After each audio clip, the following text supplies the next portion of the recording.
Support, may I just check the time is now 9 o'clock, meant to be our time for the committee. May I check if we have got the required numbers can start the meeting. Good morning, Chair. Yes, Chair, we have enough members only to can start, Chair. Thank you. Okay. I'm not sure if the minister is here already or what, but we would in any way start.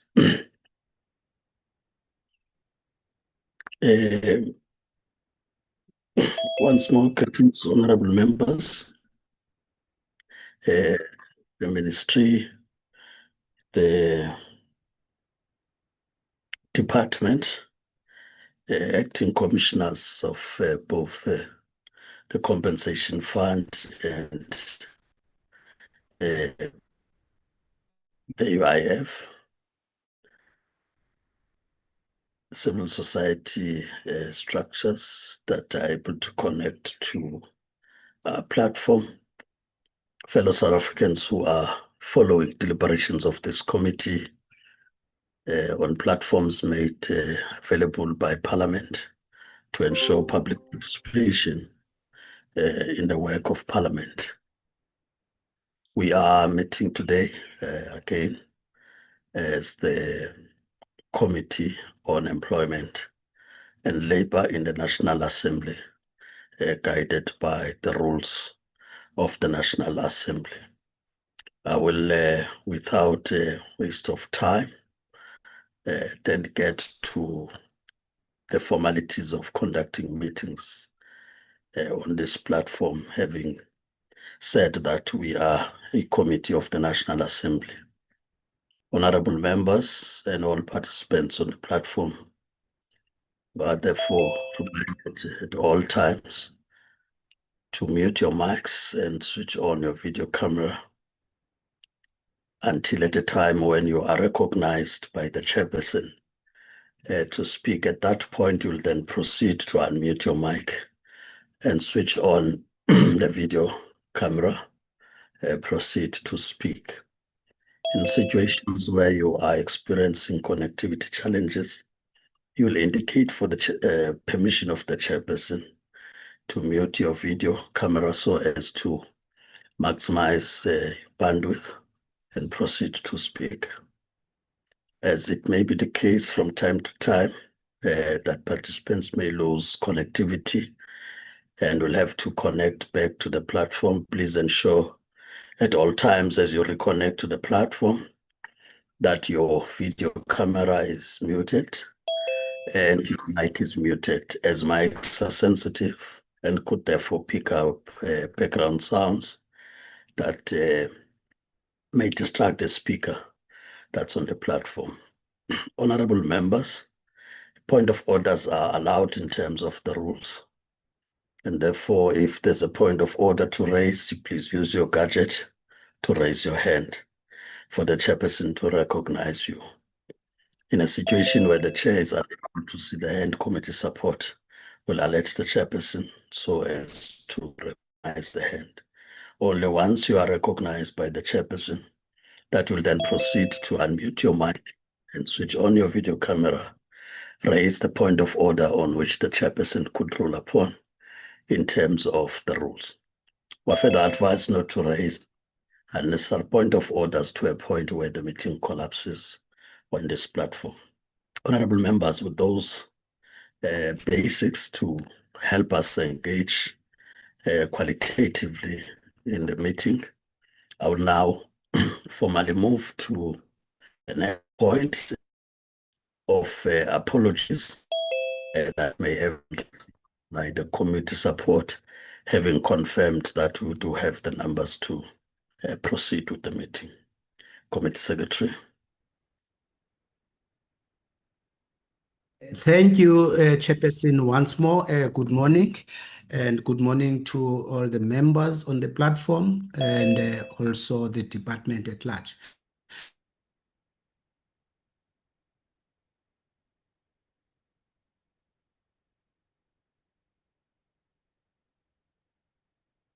It's unless it's on my side. I couldn't hear you further than greetings to the department. And then you got muted. Chair, I was just kicked out. I think I'm back. Chair, I was saying that I have received the following apologies from Deputy Minister Sibia. I was also informed that the minister will come to the meeting at the start, but she is going to leave for the cabinet, but she will start at this meeting. Chair, from the honorable members, I did not receive any apology. Thank you, Chair. Thank you, Mr. Sagasa, the committee secretary, for the apologies received by the office. May I then check before we approve the apologies if there are apologies from members that may have not been received for purposes of record? No apology from members on the floor.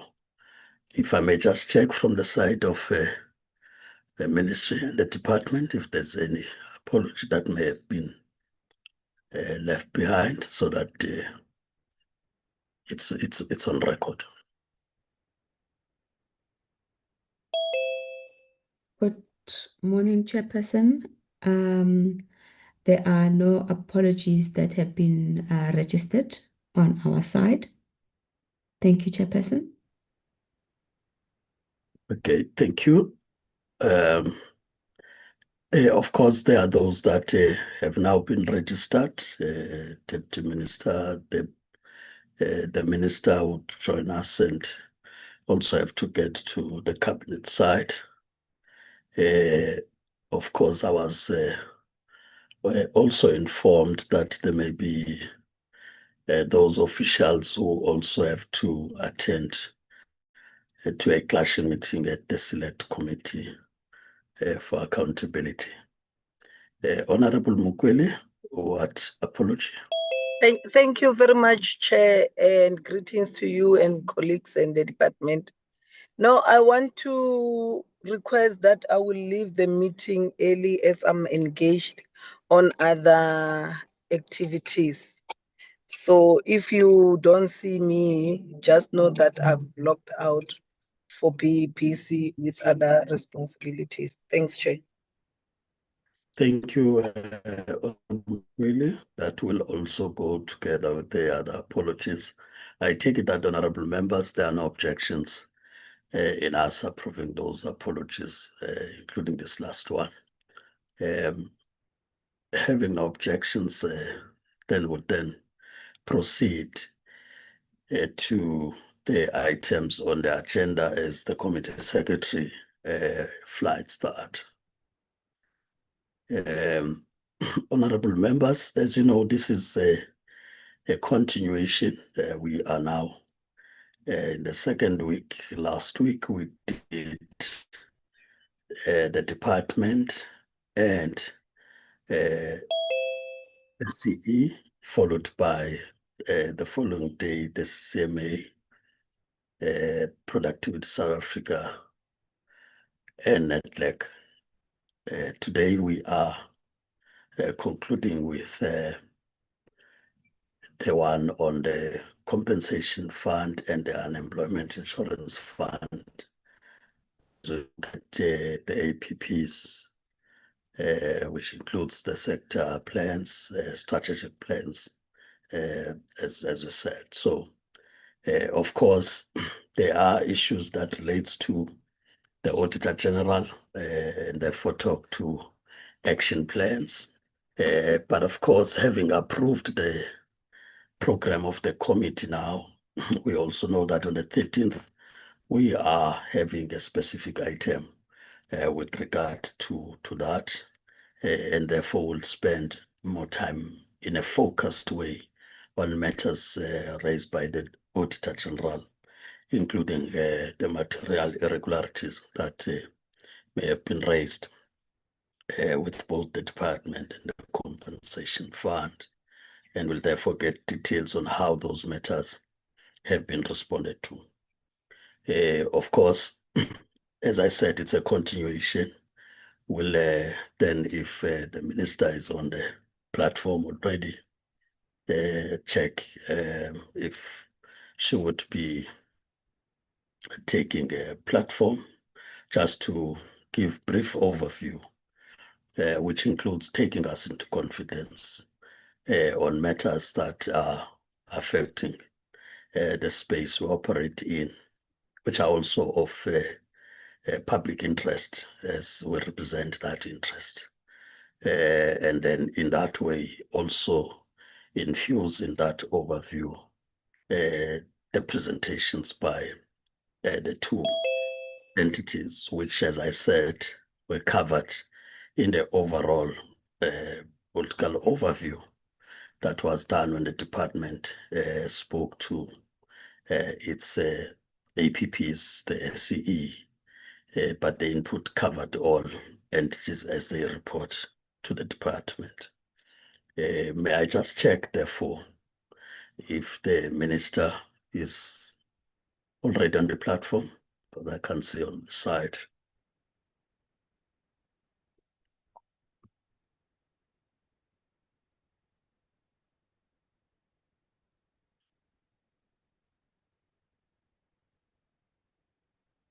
So if not on the platform, we'll then ask the ATG. As we said, it's a continuation of the meetings that we started at the time on Wednesday last week. ATG. Good morning, Chairperson, honorable members of the committee, the Chairperson of CF, the colleagues on the platform, and the stakeholders. Chairperson, as you correctly indicated, there's a continuation of the meeting that we had. I just want to indicate to this august house that what the two funds will be presenting, it is the work that has already been looked at and quality assured by the internal audit as well as the AG. And also, in the interest of time, Chairperson, I will hand over to the UIF Commissioner to take the committee through. And I do know that the presentations were sent, and they will then take you through, and then it will be followed by the CF, and thereafter Chairperson through you, and we will then be able to respond to the questions that the House will be posing to us. Thank you, Chairperson. I'll hand over to them to be so that we can start with the proceedings as indicated. Thank you, ADG. Just to be able to manage the time, as correctly said, members would have received the documentation, they've processed it, and therefore not a slide by slide presentation, but giving you the opportunity to speak to those that you want to emphasize, meaning salient points in that score. So would give 30 minutes each as a maximum. So if you can save time, that's still fine. So as to allow space for members to engage qualitatively before we start losing other members as per the apologies that would have been presented, and furthermore, understanding that others would be attending physically in the house as expected. So that's 30 minutes each maximum. Thank you. You can then get in. You are. Thank you very much, and good morning, Chairperson. Good morning to honorable members, and good morning also to the DG, to the chairs of both the UIF board and CF board, and also to the CF commissioner. So, Chair, we are presenting today the annual report of not the annual report, the annual performance plan of the UIF. In slide 2, which you see there, we start with our vision and our mission. Our vision is to ensure that we are a trusted and a viable provider of income security and support to a dynamic and growing labor market. We do that through the value chain of activities that happen in the UIF as per the UI Act, starting with registrations, collecting contributions, managing claims, and also, of course, aligned to the registrations are also the declarations that come from employers. And then we've got a labor activation program that helps us to provide support into the labor market. Next slide.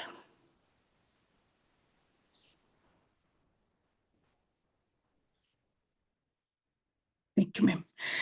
In terms of the annual performance plan, Chair, to indicate that we have reduced our KPIs from 13 to 11.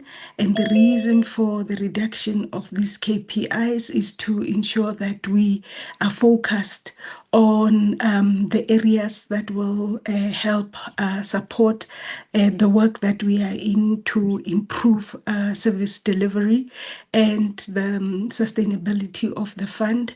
And then secondly, to ensure that we continuously are putting ourselves under pressure to perform service improvements through automation and other services in dealing with the clients of the UIF from the point of them coming in as employers, registering and clearing up to when claims are paid out. So you would see that the scope of the APP covers that entire value chain. What we have done is to ensure that where we had KPIs that in some instances would have measured things that we are measuring in other KPIs, we have removed those because duplication of KPIs does not on its own result in performance improvement, but making sure that our performance indicators are targeted is what is required.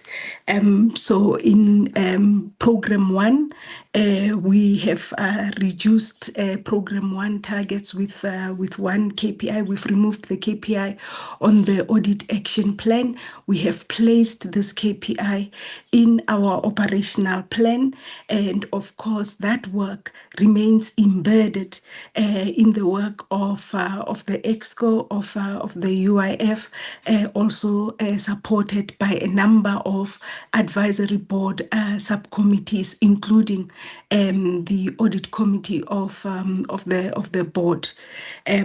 On program 2, we removed a KPI on claims paid within 10 days. Here, this indicator was looking at how long it takes once a claim is finalized for finance to pay.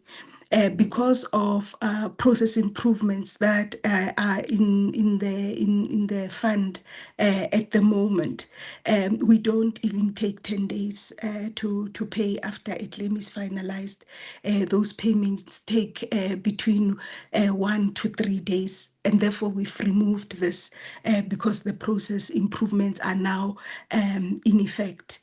What we are now looking at more closely is how we are managing the applications so that that process doesn't unnecessarily drag out the claims process for the various areas where the UIF needs to deliver.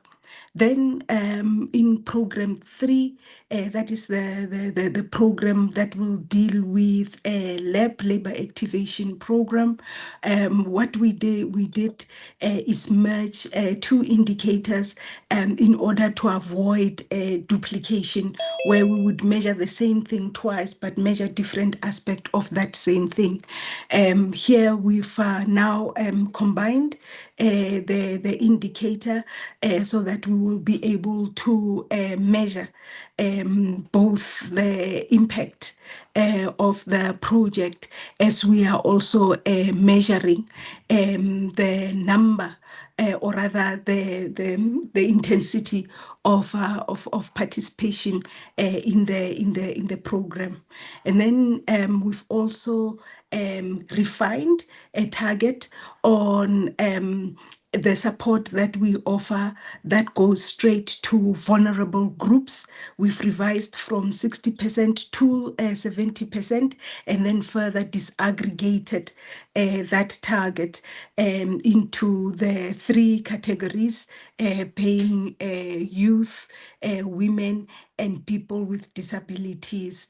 And then on the TER side, what we have done is that we have just refined our technical indicator to make sure that it aligns to the application process, because we just had an anomaly where the indicator is talking to applications, but in our technical indicator, we are looking at payments. And that is one of the reasons why we had a difficulty achieving the target, because we were just measuring things that were not linked to each other. So we've cleaned up the APP as far as that is concerned. Next slide.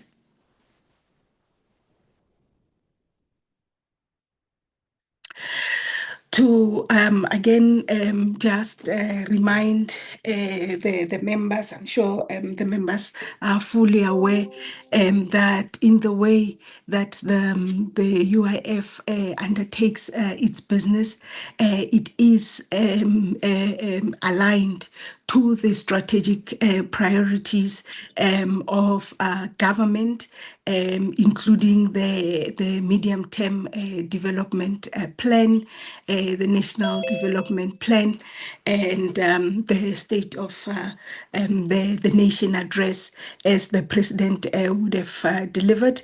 And then we just indicate the areas where the UIF directly support those national priorities. It's with regards to in the economy, as far as economy and employment is concerned, contributing to rapid, inclusive and sustainable economic growth that promote fixed capital investment and industrialization, job creation, transformation, livelihood support, land reform and infrastructure. Our role there is particularly around livelihood support. And then we indicate that in the NDP, we also support social, the chapter on social protection, and then also the chapter on building a capable and developmental state, and of course the work that we are involved in fighting corruption by building a capable, ethical and developmental state. Next slide.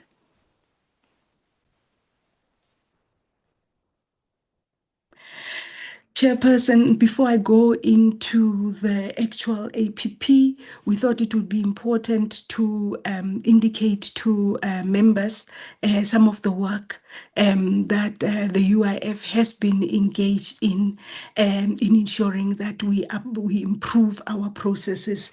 Members would recall just just now I indicated that our value chain starts with registration and declaration. So we are indicating in the next 2 or so slides the value chain of the UIF and the initiatives and the progress that we are making. On the registration and declaration, we're indicating there that we have signed an MOU with SARS. The aim of that MOU is to ensure that we align in terms of the companies that are declaring to SARS, that those companies are also registered for the UIF, and that where there's any exception, we can proactively reach out to those companies to ensure compliance with the law. We also are indicating that the UIF remains an important part of government's initiatives to improve investments and make sure that we improve our investment environment. That a one-stop shop concept, where when you come into South Africa, or even when you're an entrepreneur in South Africa, that we're making it easy for you to register. And we are indicating there that we are part of that process, working with CIPC,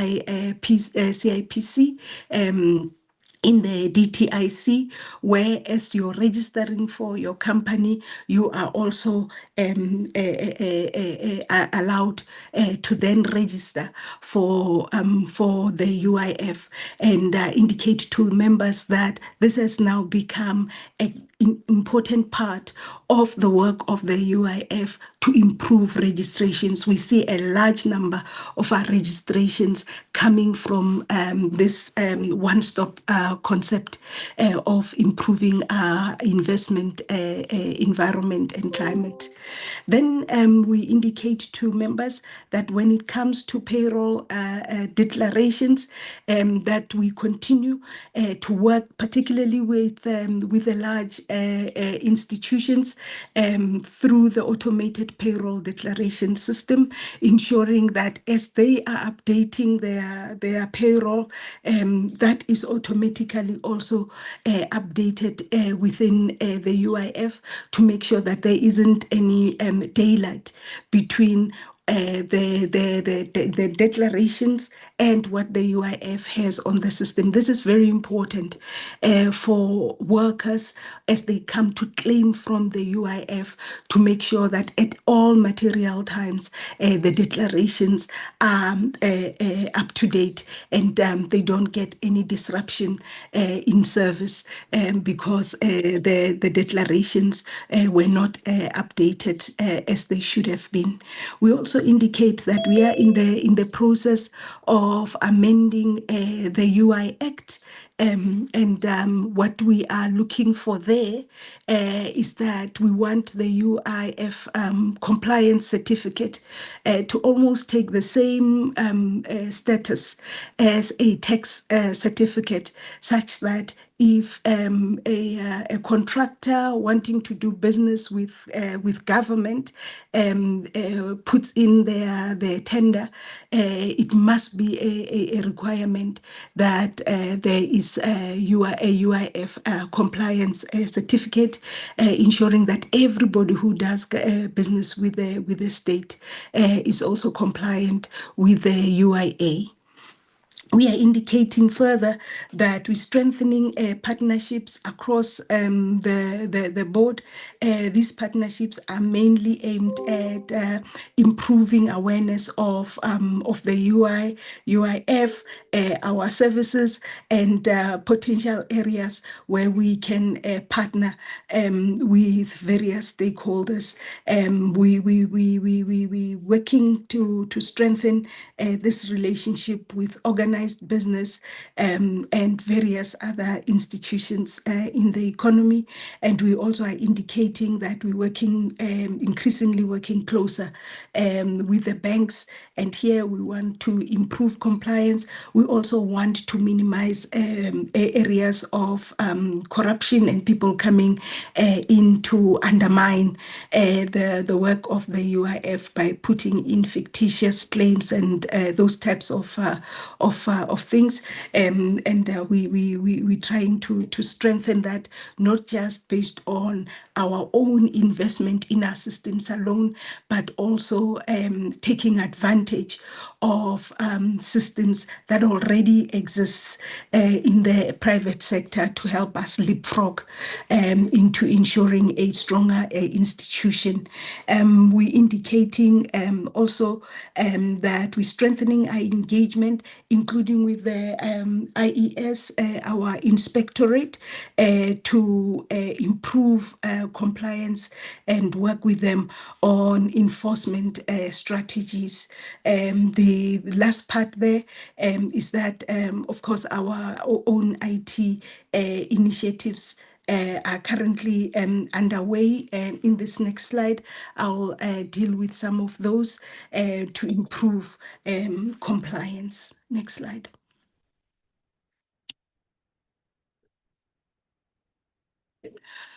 On the claim side, we indicating that we are automating the payments side of our claims. We were targeting this for implementation in 1 November 2025. We have finalized the process. What has now what remains outstanding now is a process of gazetting a new application or a claims form that will then allow us to fully roll out the claims process. And then in terms of the online application system, which will enable our clients to apply from home. This was launched in April 2025, and we continue to work with our clients on this to improve awareness and usage. We're indicating also that our new claims receiving system was also implemented in 2025. As of December, utilization was standing at 50%, and now it's standing at over 90% throughout all the provinces, and we are seeing the fruits of this system. The big thing about it is that it has embedded in it a business intelligence tool, which allows management to monitor the speed at which claims are being processed, to identify those claims that are lagging, and to be able to flag those in time to the various offices around South Africa to ensure that we are increasing our processing speed. Next slide. And here on the contributions, we've indicated that already we are working with SARS to ensure that we align in terms of all the registered companies, that those are registered with SARS, and we highlighting there that the inspectorate, the capacitation of the inspectorate in the department is also a useful initiative for us, as it will support us to enhance in contributions by ensuring that employers are monitored and that compliance is improved. On the investment side, we are highlighting here that our portfolio continues to grow in order for the fund to be able to be stable and be in a position that it can deal with all its expenses and invest in labor activation programs when required. Just in terms of our last performance, we indicating there that the market value of the fund has grown by 25 billion from 171 billion to around 196 billion. Next slide. Right, back to the indicators in administration. I think I just need to highlight that the fund has 3 programs, the first of which is administration, and there continuing on our efforts to root out corruption and fraud. We've set ourselves targets that for 2026-27, we want to resolve all simple cases within 90 working days, and all complex cases in a year. The complex cases, we put a year because some of these cases may include court processes and processes that are outside the fund, and we've set ourselves those deadlines in order to also be able to cater for those dependencies. To strengthen the UIF, we are maintaining our vacancy rate. We want to maintain our vacancy rate under 7% for 2026-27, and then reducing that target to under 5% in 2028 to 2029. Next slide.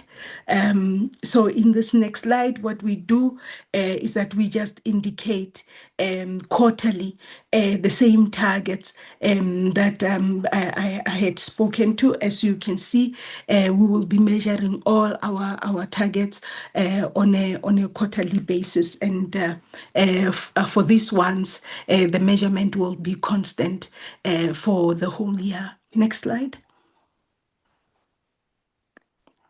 In business operations, that is program 2 of the 3 programs of the fund.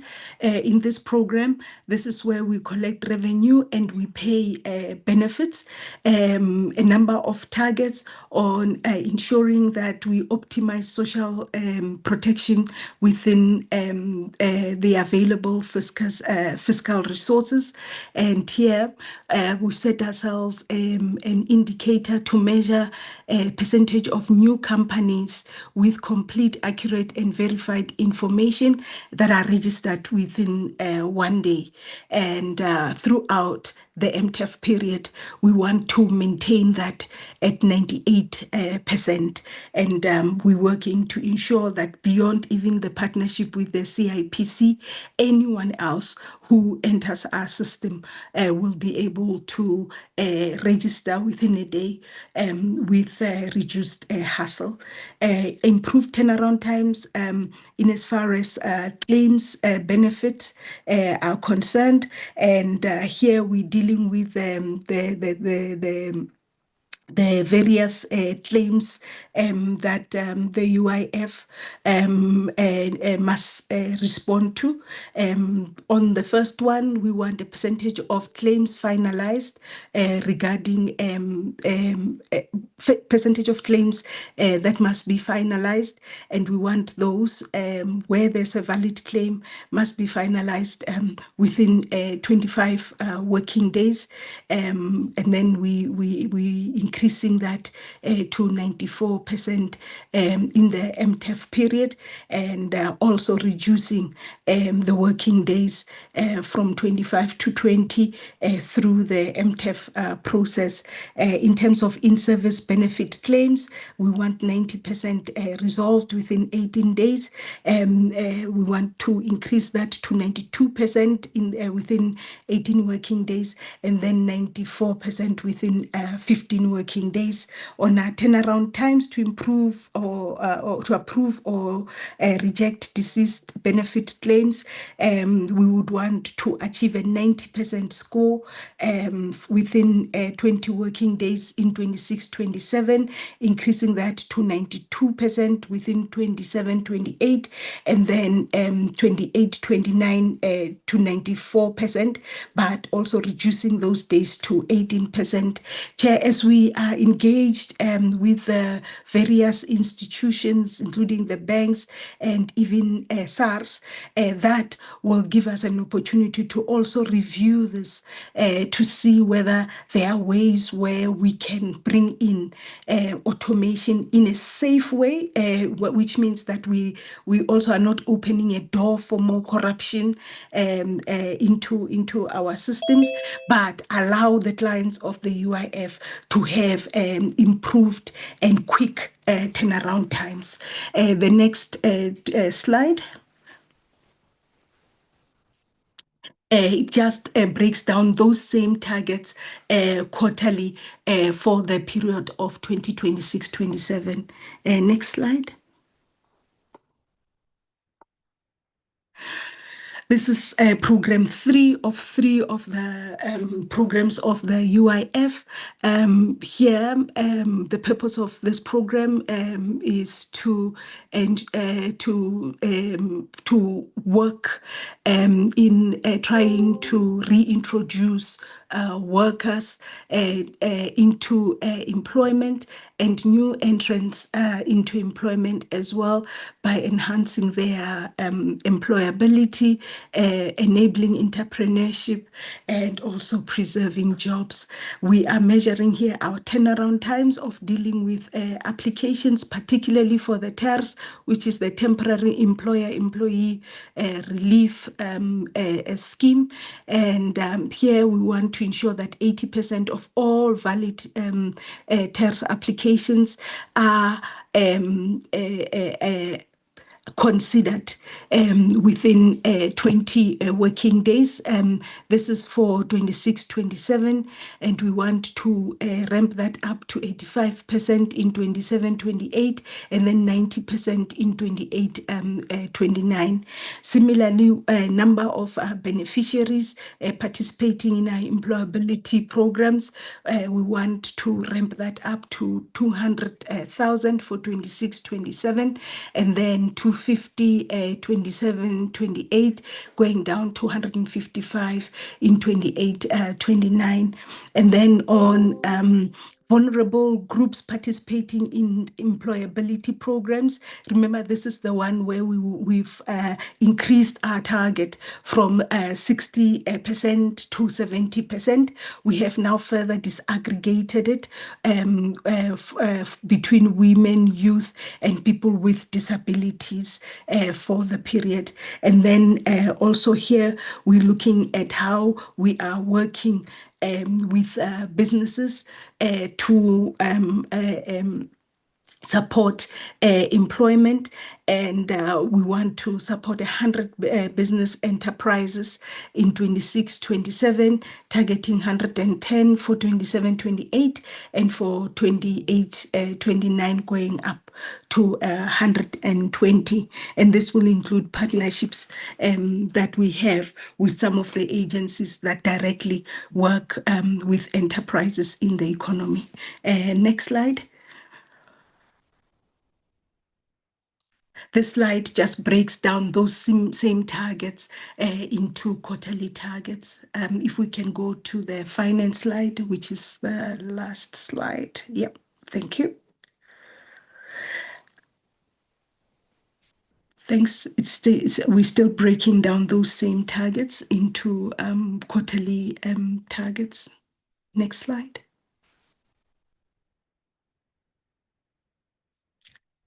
Thank you. And on this slide, Chairperson, we're indicating our budget for the medium term. Our budget is 41 billion. It's 41 billion going to 39, and then 40 in 28-29. What you can see there is that the largest part of the monies of the UIF actually goes to business operations, which is where the claims are sitting, and where the heart of the UIF work is at.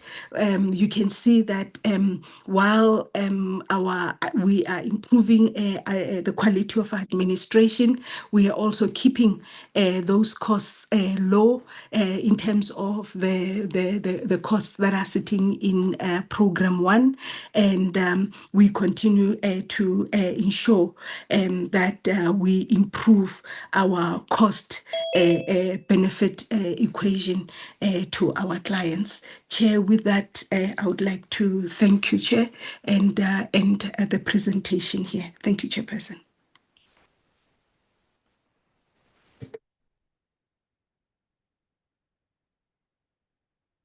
Thank you, Commissioner UIF. Can I then hand over to the Commissioner CF? Okay. Good morning, Honorable Minister, Chairperson, Honorable members of Portfolio Committee, the DG, UIF Commissioner, and the chairs of the UIF and CF boards, all protocol observed. My name is Farzana Fakir. I'm the Acting Commissioner for Compensation Fund. I will be presenting the APP for the 26-27 financial year for the Compensation Fund. I will take your directive, Chairperson, that we have 30 minutes. So it's 9:45 and we should be ending by 10:15 or ahead of that. And I will also take the directive on the slides, which ones we want to highlight, etc. If we can please go to slide 5, Matabello. So slide 5, I would just like to highlight the mapping that we have done as a compensation fund. This mapping demonstrates how our indicators are developed and how they are linked to the MTDP strategic priorities, Department of Labor's priorities, and then obviously the CF strategic focus. So there's a clear link here. And as you know, the compensation fund is a social security. So we have to look at, rapid, inclusive, and sustainable economic growth, and also to reduce poverty and tackle high cost of living, which is what our beneficiaries through our social security grants does and achieves for injured workers. In terms of the indicators, there are 5 indicators, if you look towards the right of your slide, that are linked to these priorities. And I will go into the detail of those indicators in the following slides. If we go quickly to slide 6, which is something that is quite important for us as a compensation fund. Our strategic priority is to build a capable, ethical, and developmental state. And as management of the compensation fund, we take this quite seriously because we do understand that it is in improving our internal controls and to maintain our financial soundness, which is linked to our audit outcomes. And therefore, we have a indicator which relates specifically to our audit action plans and how we're going to address the audit opinion within the fund, and also our vacancy rate, that we do have a high turnover within the fund, and we have benchmarked that vacancy rate, and it is aligned to the DPSA benchmark of 10%. However, I just want to give assurance that that's not what our maintenance is of 10%. We do aim to go below that 10% on the vacancy rates. Slide 7, please. So slide 7 is just in terms of the number of indicators from our 25-26 to our 26-27 financial year. I apologize for the typo at the top there. But if you look at our indicators, we do have 4 programs, which the Portfolio Committee is well versed at. And what we do have is we wanted to, in this financial year, we wanted to enhance our measurement accuracy, and we wanted to also better support our strategic objectives, in terms of the fund, which is the payment of claims, benefits, medical invoices, and also our rehabilitation and return to work program. So we did reduce the number from 13 to 11. This reduction is due to us refining our indicators and prioritizing improvements within our key programs, which is program 2, 3, and 4. and it is aligned to also our strategic objectives. And we also just want to provide assurance that, as the DG did state before, that the AGSA did audit this APP, and also in terms of the enhancements and accuracy of our internal controls, they did review them, and it's now been fully implemented with AGSA's recommendations on our APP. Just on slide 8. So now I'm going to go into the actual indicators for the compensation fund for the 26-27 financial year. So the first slide, on slide 8, we're talking specifically to program 1, which is administration within the fund. It is a big table, as you can see, but it does have outcomes, outputs, and there's a row there, a column there, sorry, that says output indicators. So if you can please pay attention to that column there. So in terms of output indicators for program 1, we do have 4 output indicators. We do still want to focus on funding of SMEs within the country. And in 25-26, we did have a target of 100 million. We fell short of that target by just 8.7 million, but we are looking at improvements in terms of this indicator and other partnerships that we can look at in terms of funding SMEs. Just also to emphasize, the target is 100 million, but the fund always aims at, targeting a much more bigger number. I know we did fall short in 25-26, but we are committed to that 100 million and more, because we do understand the importance and value of this indicator. And then for increase in total assets per annum, this relates to the financial sustainability of the fund. And in terms of that financial sustainability, because we do have pensioners and we are an insurance company, we have to maintain, reserves for our liabilities. And our plan target was 10%. We achieved 26%. But with the current economic outlook, etc., and also the improvements that we want to place in terms of processing benefits, etc., so our plan target there still sticks on 10% there. And that's also because, the compensation fund is social security. We're not a profit-driven organization. And then in terms of our audit, our internal controls, so like I said, so for us now, the audit action plan is going to be, the Bible, and we wanted a clear focus on the audit action plan. And this is an indicator that we actually changed from 25-26 to 26-27. So if you look at 25-26, we had an indicator that said reduction in 8 number of disclaimer of opinion paragraphs resolved. And this strategy didn't really work for us as a fund. And we have now improved this indicator to say, what is the percentage of audit action plans related to findings that affect the audit opinion, which should be implemented by 31st March 2027. And our target there is an 80% target. We have a benchmark, which at 31st March 2026, we were at 62%, but which falls short then for Q4. So we know that in this financial year, we'll have to ensure that we have accountability around the audit action plan. And then our vacancy rate, I think I did speak to it on the previous slide. It is aligned to the DPSA benchmark, and our performance was at 9.6%.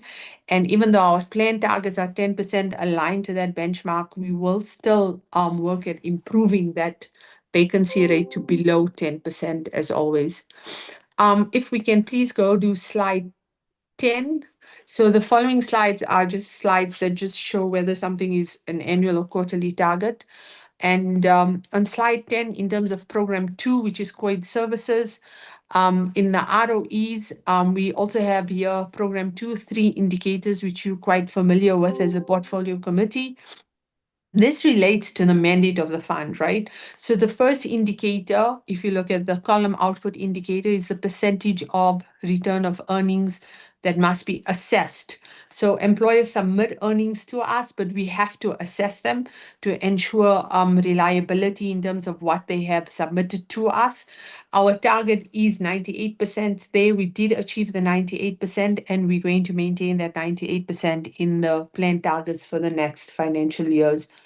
And then for percentage of registered claims adjudicated within 30 working days, these are injured workers' claims. We want to make sure that they're adjudicated within 30 working days. We have a target of 90%. And for the first time in 6 years, I think, or even more, we have achieved this target at 90%. We were usually falling short in around in the 80 kind of 84, 85%, 87% benchmark. And that's why we're maintaining that target of 90%, because we also, consider the SMART principles when we are aligning the targets and developing them. In terms of benefits paid, which also portfolio committee has always stressed, which is the percentage of approved benefits that we pay within 10 working days. The benefits relate to injured workers payments, but also medical service provider invoices. We had a target of 95%. In the past, we would achieve this target. This year, we fell short. We were at 84%, but that is due to the preventative fraud controls that we had implemented. However, we still have to maintain that 95% target due to the importance of this indicator within the fund's mandate. Slide 12, please. On slide 12, I'm going to emphasize program 3, which is medical benefits. This target, the output indicator here, is at 87% for percentage of medical invoices. We're maintaining that 87%. Although our performance was at 92%, there are some improvements in terms of operations and systems and rules, billing rules that we need to implement, that we feel that we still have to maintain this target of 87%. This is an indicator that actually consumes majority of the benefits that we pay. We pay around 7 billion, and about 4.5 billion to 5 billion actually goes to this indicator, which is the payment of medical invoices annually. Slide 13, please. On slide 13, we have program 4. Sorry, I think the UIF commissioner is unmuted. And yeah, thank you. So on program 4 on orthotics and rehabilitation services, in terms of the annual targets, which is slide 13, please. The next slide. Thank you. So on the next slide, on program 4, we have 3 indicators here. So our 3 indicators, and this is our rehabilitation and return to work services.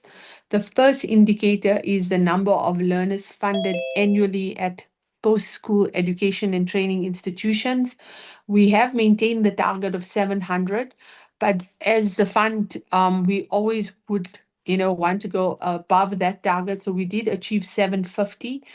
But we just want to give assurances that we understand the impact on, the youth and, employability successes in terms of receiving education, etc. So we will try and definitely go above this target, but it is aligned to the SMART principles in terms of 5-year trends. And then for percentage of requests for pre-authorization of assistive devices, this is an indicator where the team has worked quite well, and even we're maintaining that target of 95%, but we did achieve a 99% performance there. And then for number of persons with disabilities, which is the focus is on our injured workers with disabilities, where we want to vocationally train them and reintegrate them back into the economy. We have a target of 70, and we're maintaining that target of 70, but obviously 25, 26, we did achieve 81. So maybe what the fund is trying to demonstrate is, yes, our targets follow the SMART principles, they align to 5-year benchmarks, and we understand there is overperformance in the 25-26 financial year, but we will still aim at that overperformance above this target where applicable. If we can then go to please slide 16 and Chairperson through you, the CFO of the Compensation Fund, Mr. Monaheng Mokena, will then take us quickly through the financials. Thank you. Thank you, Commissioner. Good morning to you, Chairperson and honorable members, Minister, DG, colleagues, all protocol observed. Thank you for the opportunity for us to present our medium-term expenditure framework that supports the APP that the Commissioner has just presented. I think what we can highlight is that we have come up with a very realistic revenue target of 28.82 billion for the 26-27 financial year. Also developed a expenditure framework that is just as prudent in terms of addressing the performance targets and strategic objectives that we have set out, and of course in terms of policy and our responsibility to the whole planning framework, and largely the 17 billion looks into items of service delivery. If you look under expenditure for drivers 26-27, you'll see that there's claims and benefits of 7 billion. There is compensation of employees of 2.16 billion, goods and services, and some finance costs, which are accounting estimates. Those two last line items are accounting estimates that sit in program 1.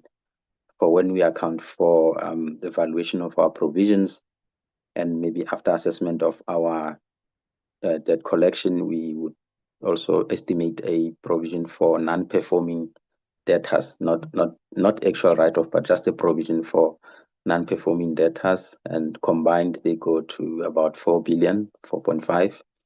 But those are accounting estimates that can change. We've made provision for them. And this budget is also compiled on a surplus basis, which is a demonstration of sustainable compensation fund and confirmation of going concern into a very long and foreseeable future. Chairperson and members, also the bottom portion of the slide shows a revenue trajectory. So 26-27 we have already mentioned. A strong revenue of 28.8 billion driven by assessment revenue and major returns on investments, interest income, and some fair value adjustment on listed shares. And also that revenue goes up in 27-28 to 29.97 billion, and lastly in the last outer year 31.17 billion. Thank you, Chairperson. We can move to the next slide where we shall be emphasizing just the next slide speaks to briefly, next slide please, confirmation of a credibility of the process we followed when we compiled the budget, that we followed a policy. It was inherently iterative, back and forth, competing for what should get into each directorate envelope, given our revenue generation target and expenditure management, driven by the Office of the CFO, looking into National Treasury guidelines, where applicable, particularly in the instance of estimates for benefits expenditure, consultation with the actuaries, and affordability consideration by the fund, as well as fairness to the beneficiaries in terms of the adjustment that we consider, and ultimately coming up with that 7 billion of benefits expenditure that we had shown in the previous slide. So, and signing off by the Commissioner, DG, and the Minister respectively, and submission to Treasury. So this is the process we followed.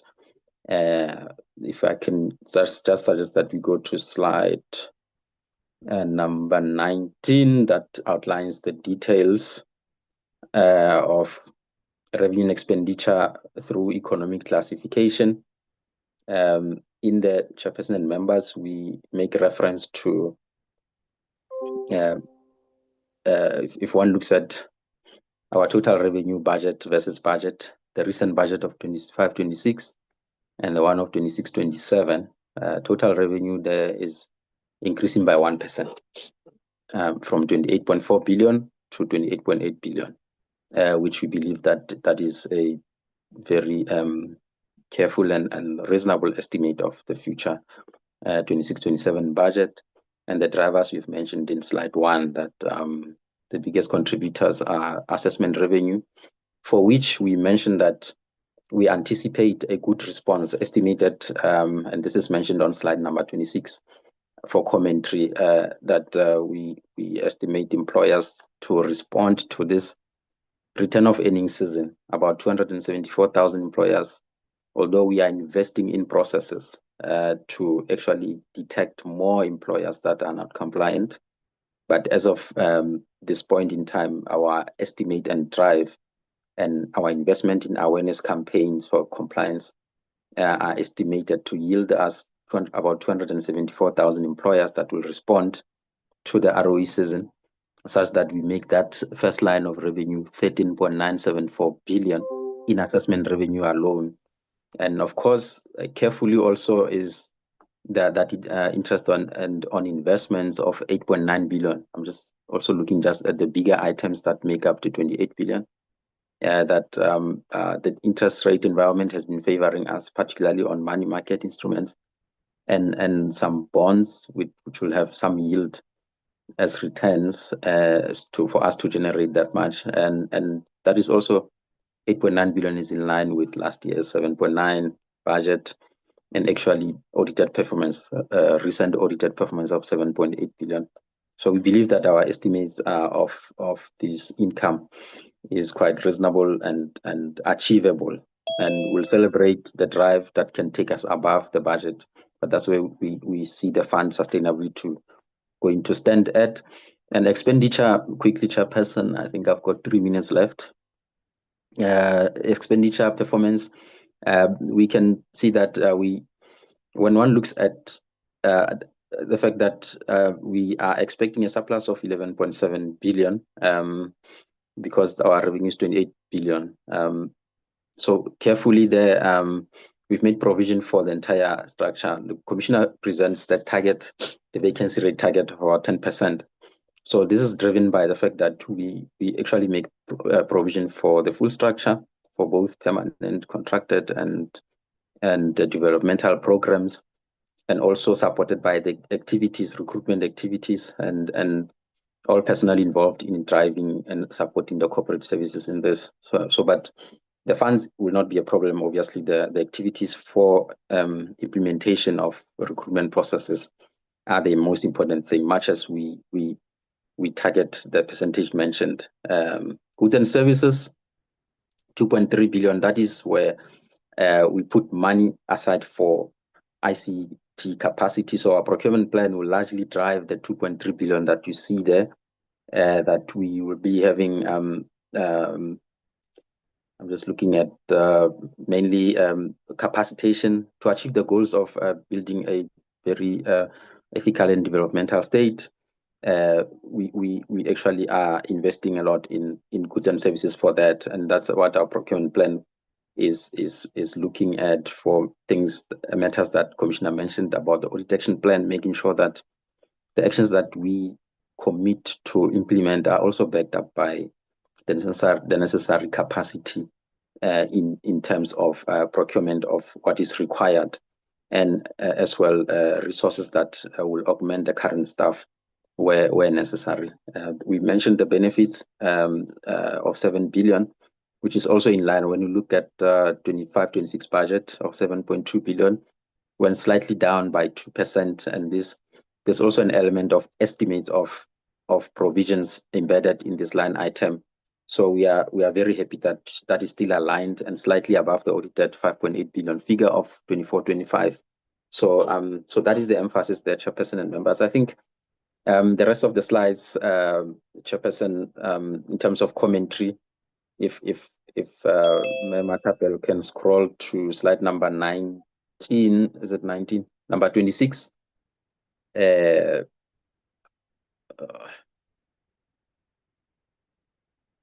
Yes, I think this is the one. Yes, so we've made an emphasis on the drivers of revenue. We made mention of 274,000 employers that we believe will respond as a minimum, but our drive does not end here. We push for more.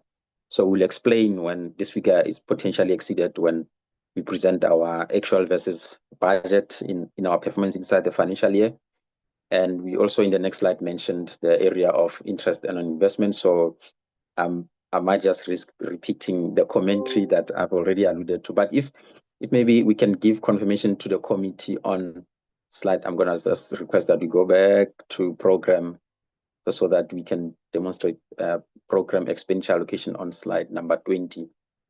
That 17 billion, we only spoke about economic classification, but we didn't show how it looks like in terms of programs. Slide number 20, that will be my last presentation, Chair. My last slide 20, I'm taking you back, Secretariat, apologies. Slightly back, slide 20.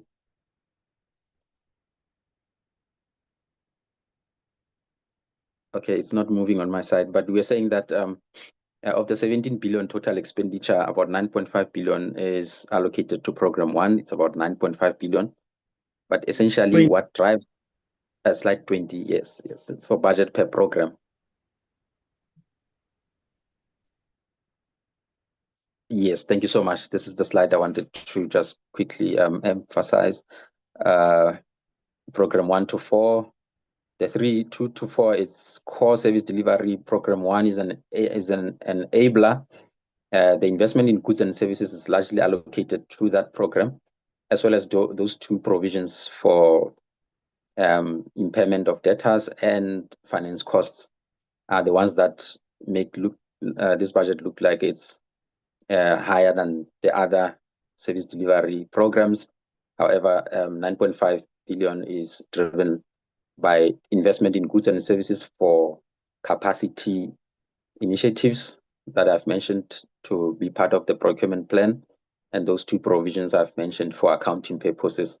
So those are non-cash items. And we hope that our estimates will be, the actual will be smaller than the estimate, but we foresee that due to performance and of debt collection and valuation of our liabilities provisions, we might still have element of finance costs that result from discounting those provisions. And the three other programs are sufficiently budgeted for, and also, as we can see, they remain steady over the 2 outer years. And that makes up our budget, Chairperson. I think that will be the last slide from our side. The last slide number 30, it's a thank you. Our budget is hereby presented. Thank you. Thanks.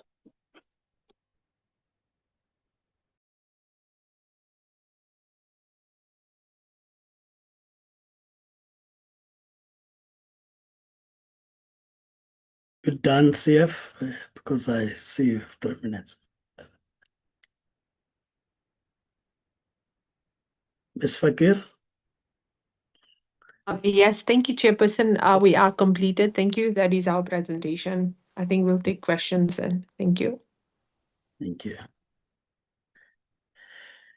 Honorable members, we have now received the presentations. Let me also indicate that I saw the minister did join, but also that, as I indicated earlier on, that there are also clashing meetings.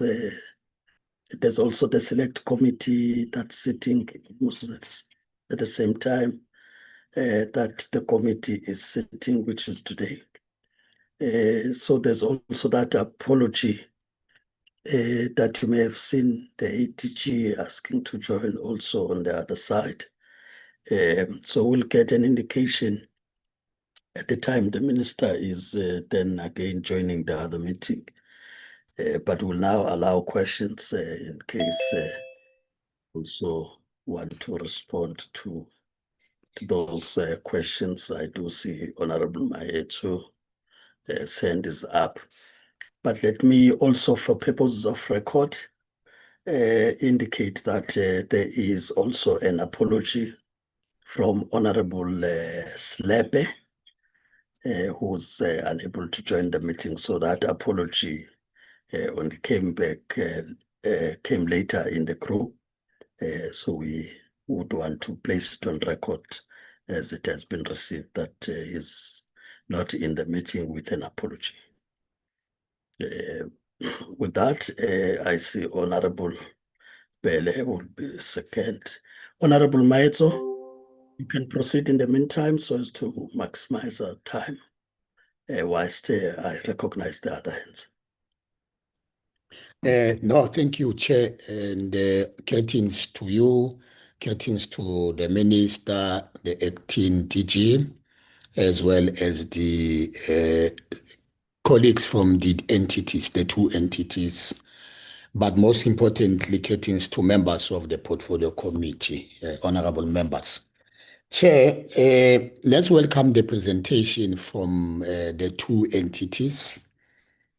And of course, we received this presentation prior to the meeting, and one has perused this particular presentation. I have noted some of the comments and the concerns which will come in a form of questions, of course.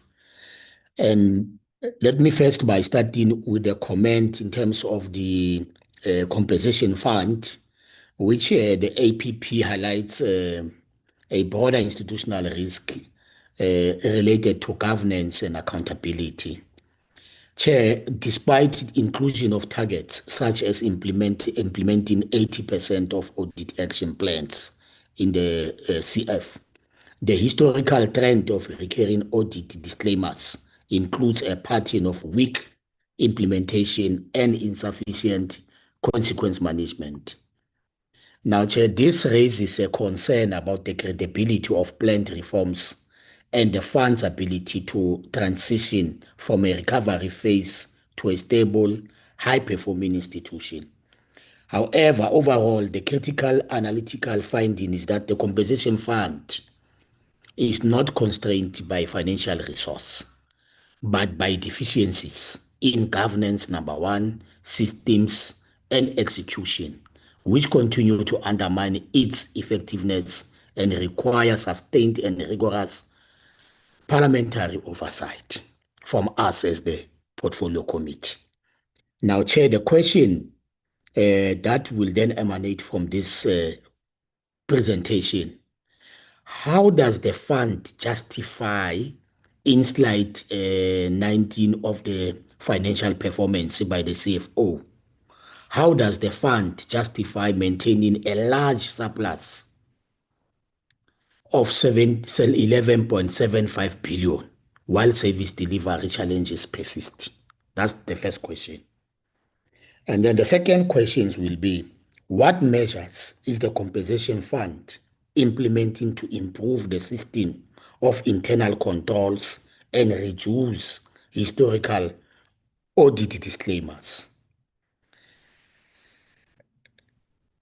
The third question, how does the fund plan to strengthen fraud prevention mechanism and improve revenue verification in the context of low economic growth and employer non-compliance? And the fourth question will be, how is the fund planning to continue to address skill shortage and capacity gaps to further reduce the vacancy rate from 99 out of 1,041 vacant positions in the previous financial years, thereby enhancing timely adjudication of claims and overall service delivery? Now, my last, Chair, question is that what are the underlying causes of the 3.73 billion impairment losses, and what corrective measures are in place in as far as the financial performance is concerned? Thank you, Chair. Honorable Maetso. Honorable Mpele, you are recognized, to be followed by Honorable Nkubana. Okay, thank you very much, Chairperson. First of all, let me greet the Minister, yourself, and the honorable members and also the senior management office and other staff. I think, thank you for the presentation, and we do welcome the presentation, but we've got some questions. The unfortunate part, the other questions, Honorable Maizo has already,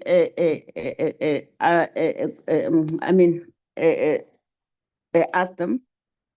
So, but for me, there are certain areas where I would like to put an emphasis, and especially on the audit failures, because I believe that if maybe we are very serious and want to make sure that at the end of the day, at least we don't have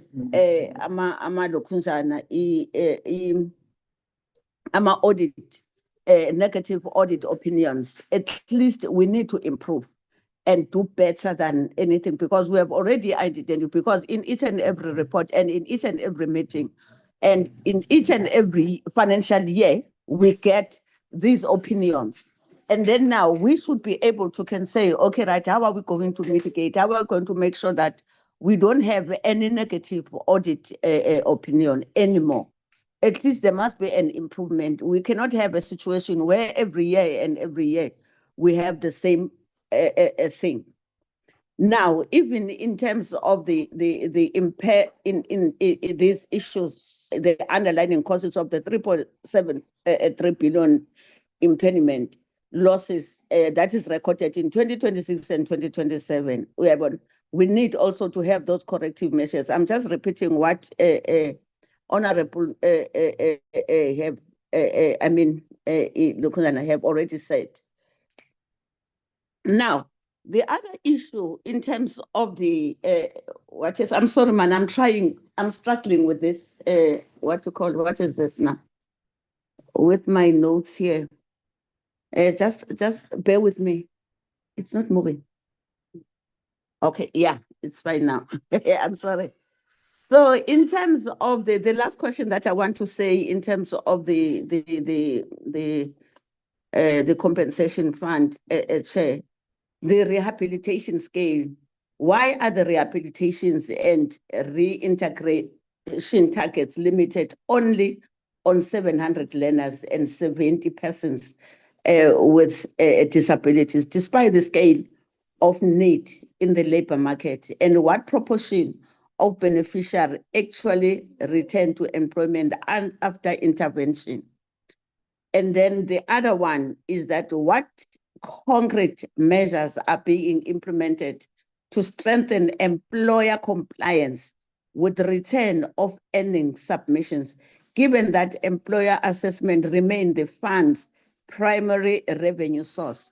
If you still remember, Chair, those are the issues when we do our oversight that we always pick up, that most of the employers are not really complying, especially in the farm areas and also in the farm, and I'm in the agricultural sector, let me just say that, and also the retail sector, they're not even complying. Other ones are worse, especially the last one that we went to in that officers, which we don't even know if they have progressed or what is happening on that area. Now, Chairperson, when we go, the other question that I wanted to check with the compensation fund is that they have a funding for the SMMEs, but I just want to check which sectors are they funding, because so that even the community, when they are listening to us, they should understand what are the benefits, where can they apply, how are they eligible? I mean, what are the requirements? Maybe there's a sector a focus in terms of that funding.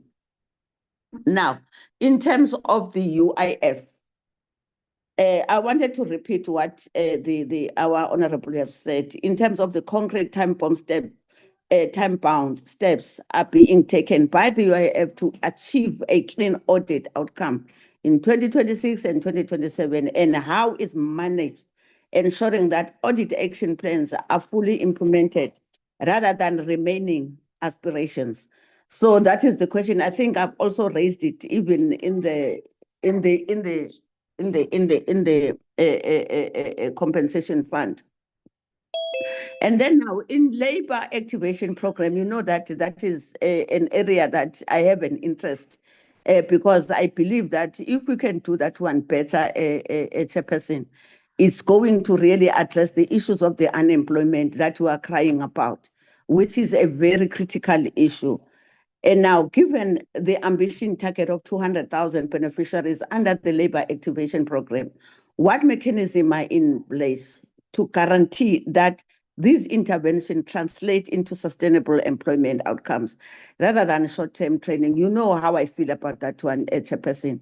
That is why the question is really going to come up all the time until we agree that this is how we are going to change the strategy.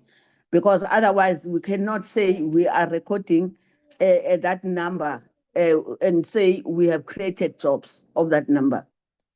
When we only train people, we are just empowering them so that they are employable. But we are not creating sustainable jobs because there are so many youth that have been trained. I don't know how many years. They are even over 35 now. So it's a very problem until we resolve it.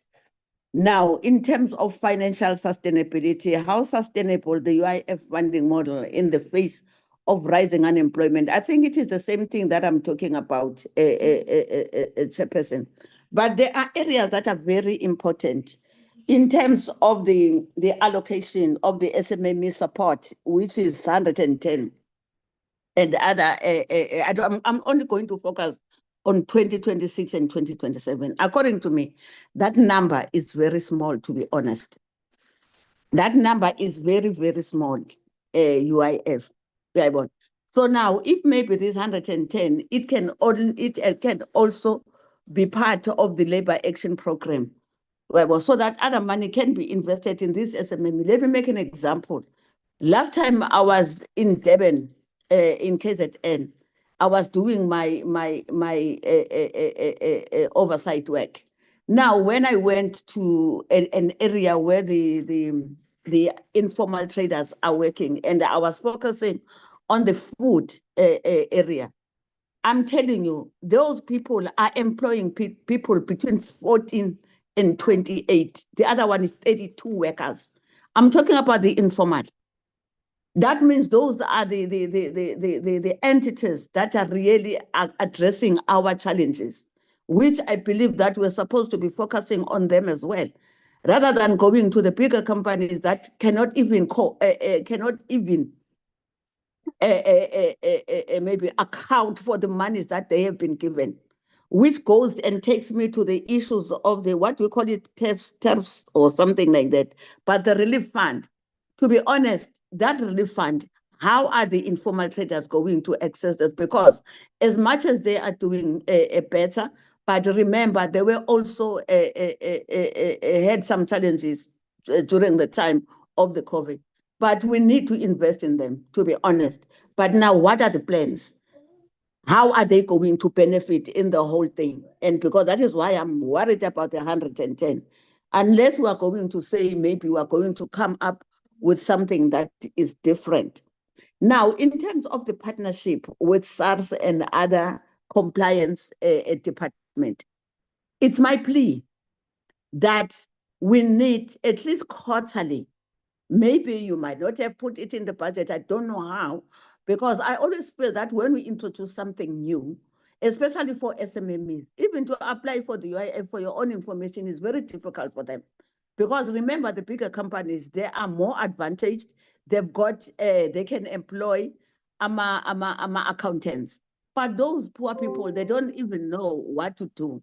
Now, if we can invest also in training them and say, this is, I like the idea of putting those compliance things together. But how do we make sure that our small business, they have an access, they have a know-how on how to do this?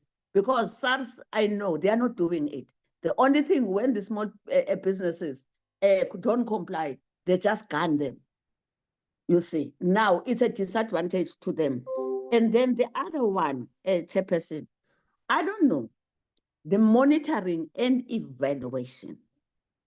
Listen, when there's something wrong happens, when there's a corruption or anything happens in the department, who accounts? is the ministers. Ne? Now, then how do they know that these things that we have agreed upon, that they're going to be implemented? Now, they are really implemented according to what has been put before us. If it was me, I would take a decision that the monitoring and evaluation as well must be in the office of the minister. So that at the end of the day, when we say the minister, we want you to account. He or she does not account based on the report that he gets from the senior officials. It must be something that he knows, that she or he knows, that at the end of the day, there's a system that is linked to his office. There's an office maybe that is totally dealing with that. So that if maybe there's issues of money that has not been spent, it can immediately alert her. The system must automatically, wherever he is,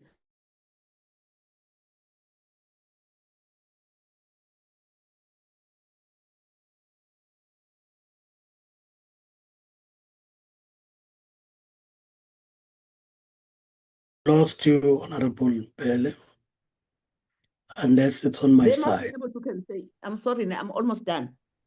And now they must be able to can say, maybe in this quarter, it must tick or it must show with a red or with a blue or whatever color it can be to say no. If it's orange, that means it's an indication that we're behind time. So we're not going to meet our targets, even the budget, so that when anything goes wrong, she mustn't say, or he mustn't say, but this is the report that I was given by the HOD or by the DTG or whoever. She must be in the office, her office must be able to can immediately identify those issues. Thank you very much, Chairperson. Thank you, Honorable Mpele.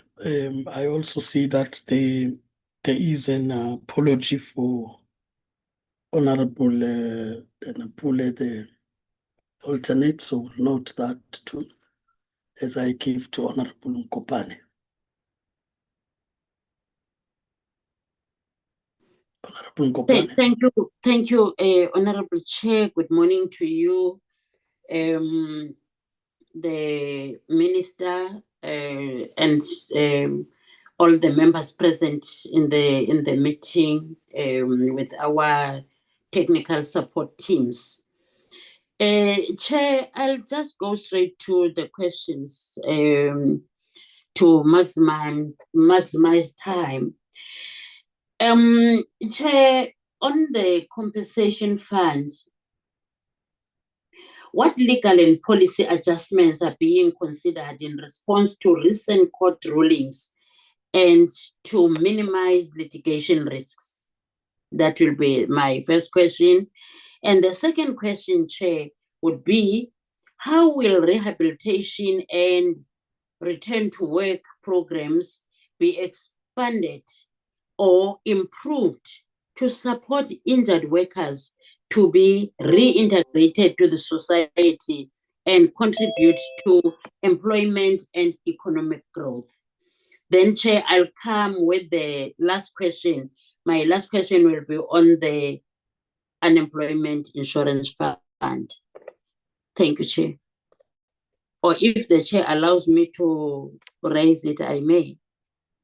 I'll continue to raise your questions, Honorable Member, because the thank you, question Chair. was Yes. Yeah, thank you, Chair. My last question is on the UIF. What are the detailed implementation plans and timelines for the phased ICT system overhaul aimed to modernizing technology and improving claims processing efficiently? Thank you, Chair. Honorable Nkopane. I see the Honorable Nanzele last.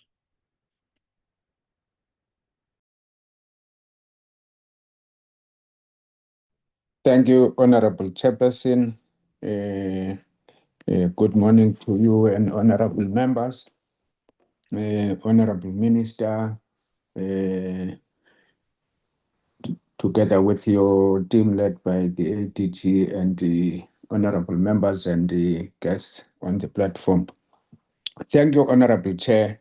Honorable Chair, also to save time, I will not elaborate more because I think that Honorable Mayeto and also coupled with Honorable Bele and Honorable Nkopane have in fact highlighted the critical areas that need to be looked at. But at the same time, we would need to just to re-emphasize that the budget allocation and the annual performance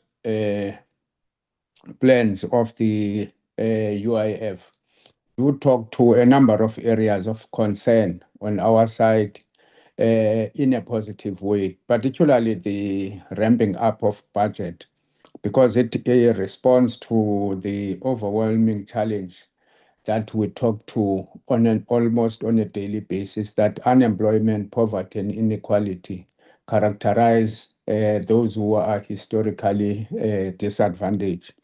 And in a sense, therefore, the overall presentation that has been made with regard to UIF does in fact bring hope. And the second point is with regard to the issue of accountability, which means that we would have to, again, as an oversight committee and as well as the instruments that relate to it, including accountability in terms of reports to the AG and the expected positive outcomes, we would make much more stronger call as the oversight committee that is with regard to the department, so that negative outcomes are in fact eliminated, and therefore the budget allocation should help the department to ensure that it deals with the negative areas that have characterized the department. My questions, Chair, are just at the end of the UIF.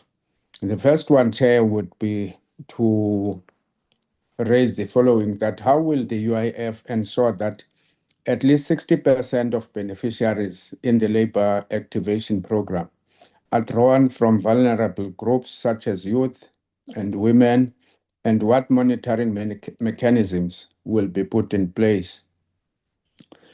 The second question is as follows, Chair. What specific organizational restructuring measures are being undertaken under the Fit for Purpose review to address vacancies and skills gap, particularly in the financial management and ICT functions? My third question, how will the UIF sustain the momentum of Follow the Money initiative to recover irregular COVID-19 TERS funds and prevent future misappropriation of public resources? This is one of the key areas, Chair, that one was raising as well in my introductory remarks. The fourth question would be, what are the benchmarks and accountability frameworks for ensuring the temporary employer-employee relief schemes and business turnaround and recovery intervention effectively save jobs and support businesses?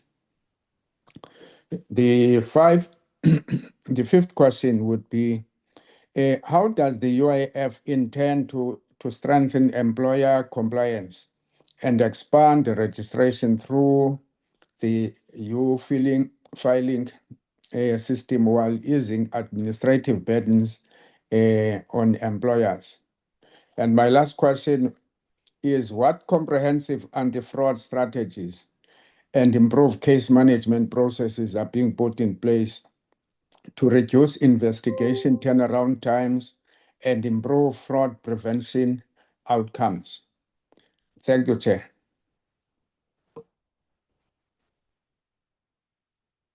Honorable Mansele, we'll take the responses in the order that you presented, which means starting with UIF and then get to compensation fund. But just as you do the responses, just to emphasize a few points so that when you respond, you can also take that into account. I think as it relates to the vulnerable groups, Honorable Nanzela, if you can mute, as it relates to vulnerable groups, you talk to 2% of people living with disabilities, whilst our targets moved from 3% to 7% as we look at the development plan. So how I correct that situation so that indeed we are seen not to be imposing these numbers from employment equity, whilst the department is not ensuring that its entities also are making contribution and realization of that policy stance. So that's one. Second one, point raised by Honorable Kopani, just to tip in that point with regard to ICT. Your targets are subject to SEP, and this committee has raised issues with regard to SEP over a period of time. So how are you going to ensure that this is able to be attained? Because in a way, that's what causes problems that the AG would have raised also with regard to the systems. So just to tip in the point that is raised by Honorable Kopani. So if you can just, as you respond, otherwise I'm covered by other questions. But these may need yourselves to respond. I will now hand over to you, I first, as I said, followed by a compensation fund. Thank you, Chairperson. Chairperson, I'm going to just ask some of my colleagues to also come in on the questions raised, and then I'll come in at the end for anything that is not covered. I'm going to ask CIO to just deal with all the issues relating to our IT plans and the current partnerships that we have in place to implement those. I'm going to ask COO to come in on our claims and what we are doing there to fast track our work, and then CD Lab on the issues that have been raised on both the labor activation program as regards the beneficiaries, that 60% beneficiaries, and also on TERS, as was asked. I'll come in to deal with follow the money and what we are doing there. Maybe, Chair, if you allow, we can start maybe with the CIO. Thank you, Commissioner, and good morning, Chair. Good morning to the honourable members as well as the departmental leadership. Chair, with regard to the initiatives that we are currently implementing as the fund, and as the Commissioner earlier alluded, there are a number of initiatives that we have started and we are in the process of implementing. This is on the back of the implementations that we have implemented, and some we demonstrated to the committee when they came for the oversight in KZN in the last meeting. Over and above that, there are other initiatives that we are in the process of. One is one that was raised by the Commissioner with regard to the automation of payments, where we are replacing human paymasters with an automated bot that will ensure that it processes all the payments, especially for those clients that are returning for the second time or more, where we've got all the information. We do not need a human intervention in that particular space. That process, Chair, it is at an advanced stage. As the Commissioner alluded, we have concluded on the technical part, which is the development and testing. We're just waiting for the legal side to finalize on the legislative side of the process. Chair, another point that we have also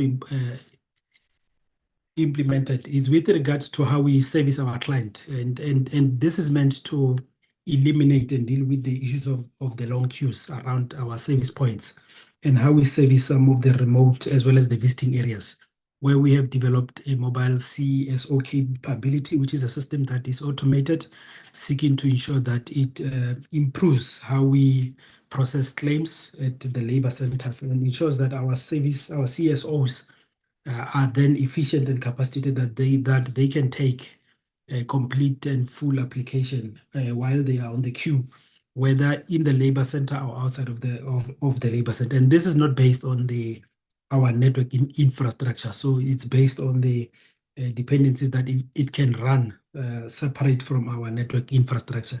The other point that the Commissioner has then alluded, based on this particular implementation, there are a number of collaborations that we have identified. One is the hospitals, where we are seeking that we want to have UIF in the hospitals where we can offer this particular service. How then are we going to deal with this? We've got two benefit types, which is maternity and illness, where we are engaging with the hospitals that we want to have these benefits accessed through the hospitals, and the enablement of it will be based on the mobile CSO systems that will ensure that we do not take any paperwork from those particular clients that we service in the hospitals. It will be done in a digital format, real time on the spot, and by the time when we leave that particular hospital, the full and completed claim will be in the inbox of the assessor, ready for assessment of that particular claim. So those are the initiatives that we are looking at, over and above the implementation of the complaints management system, which we are currently in the rollout phase of it, which is seeking to manage that particular implementation. Over and above, we are also seeking to improve on compliance and accessibility of UI finance, where we are increasing our visibility with regard to the collaboration into the banks. And we've started with that engagement. There are a couple of banks that we have been engaging with, as led by the Commissioner, where we have met with the CEOs of both of a number of banks that we have been engaging in. In that, we are collaborating that from a system point of view. Our systems are going to be engaging, collaborating, that will ensure that our UF client, both employers and employees, can access our services through the banking platforms.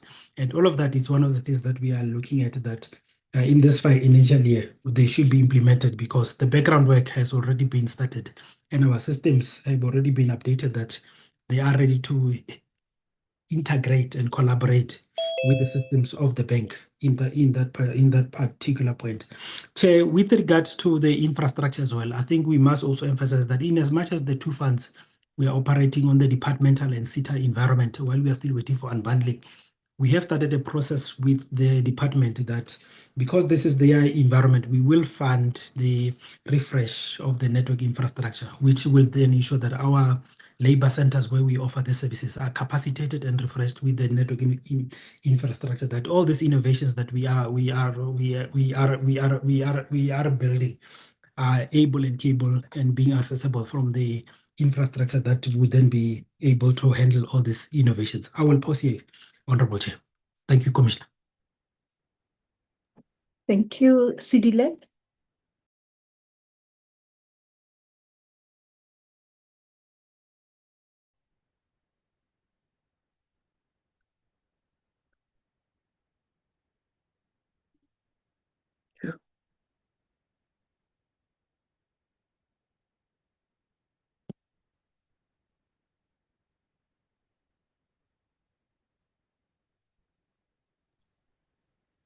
Am I still in the meeting?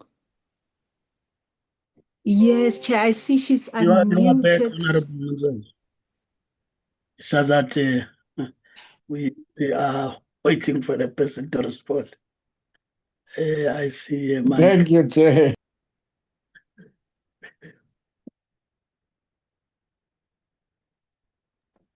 Chair, we'll just follow up, Chair, to check. I see she's unmuted, but we can't hear her response.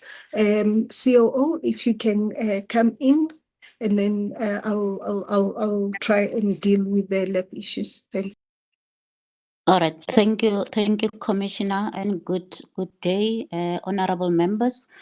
I think on service delivery issues, especially that deals with claims processing, I think the CIO has covered a lot, because all of this technology advancement that we are making, the main purpose or the main aim of it is to try to improve accessibility to our service, but most importantly, to try to address the issue to make sure that we process claim and pay our clients in time.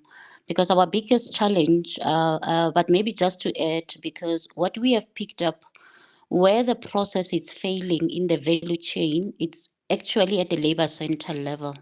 That's where a lot of complaints are coming from, and that's where a lot of claims remain not attended to, and feedback not being provided to clients on time.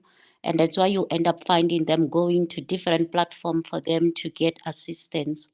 So what we're trying to do, what we are currently busy with, we are in a process where we're trying to enforce and improve accountability, especially to the labor center managers, because that's where majority of our clients are going through. So we're currently in a process where, because majority of the client that visit, because where the services are, it's actually not necessarily UIF office alone, it's Department of Labor. But statistics have proven that majority of the clients that visit our offices across is for UIF services. So we're currently in a process where we're looking at the performance agreement of the labor center head to make sure that majority of the work and accountability, it's more on UIF, so that we address the issues that are picked up, especially around consequence management, because one of the key things we have picked up is where people did not do their part, they did not process claims on time, or they did not attend to clients properly as we're supposed to. There's currently a gap in terms of holding those that are responsible accountable. So we are currently working on an operating model. We're currently looking at the issues of the reporting line, the performance agreement, just to make sure that we strengthen accountability and make sure that we take action, because the system will not solve all the problems, but we need to hold more people accountable, especially those that are not coming to party in terms of providing service, but at the same time rewarding those that are actually doing their good work. Thank you, Chair. I think we've covered from the side. Thank you. Thank you very much, Chairperson. I think on the labor activation program, the question was. I'm back. Are you back? Okay, please Yes. proceed.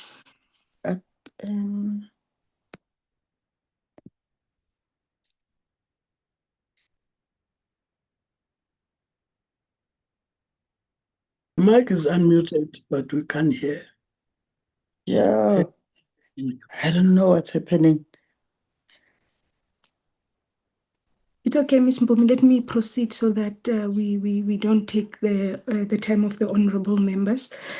So on the question of the UIF ensuring that 60% of beneficiaries in the labor activation program are drawn from vulnerable groups, particularly youth and women, we are indicating to members that yes, what we do is we draw a participation of the labor activation program from the department's public employment services system, which is called the AGSA, the Employment Services of South Africa system.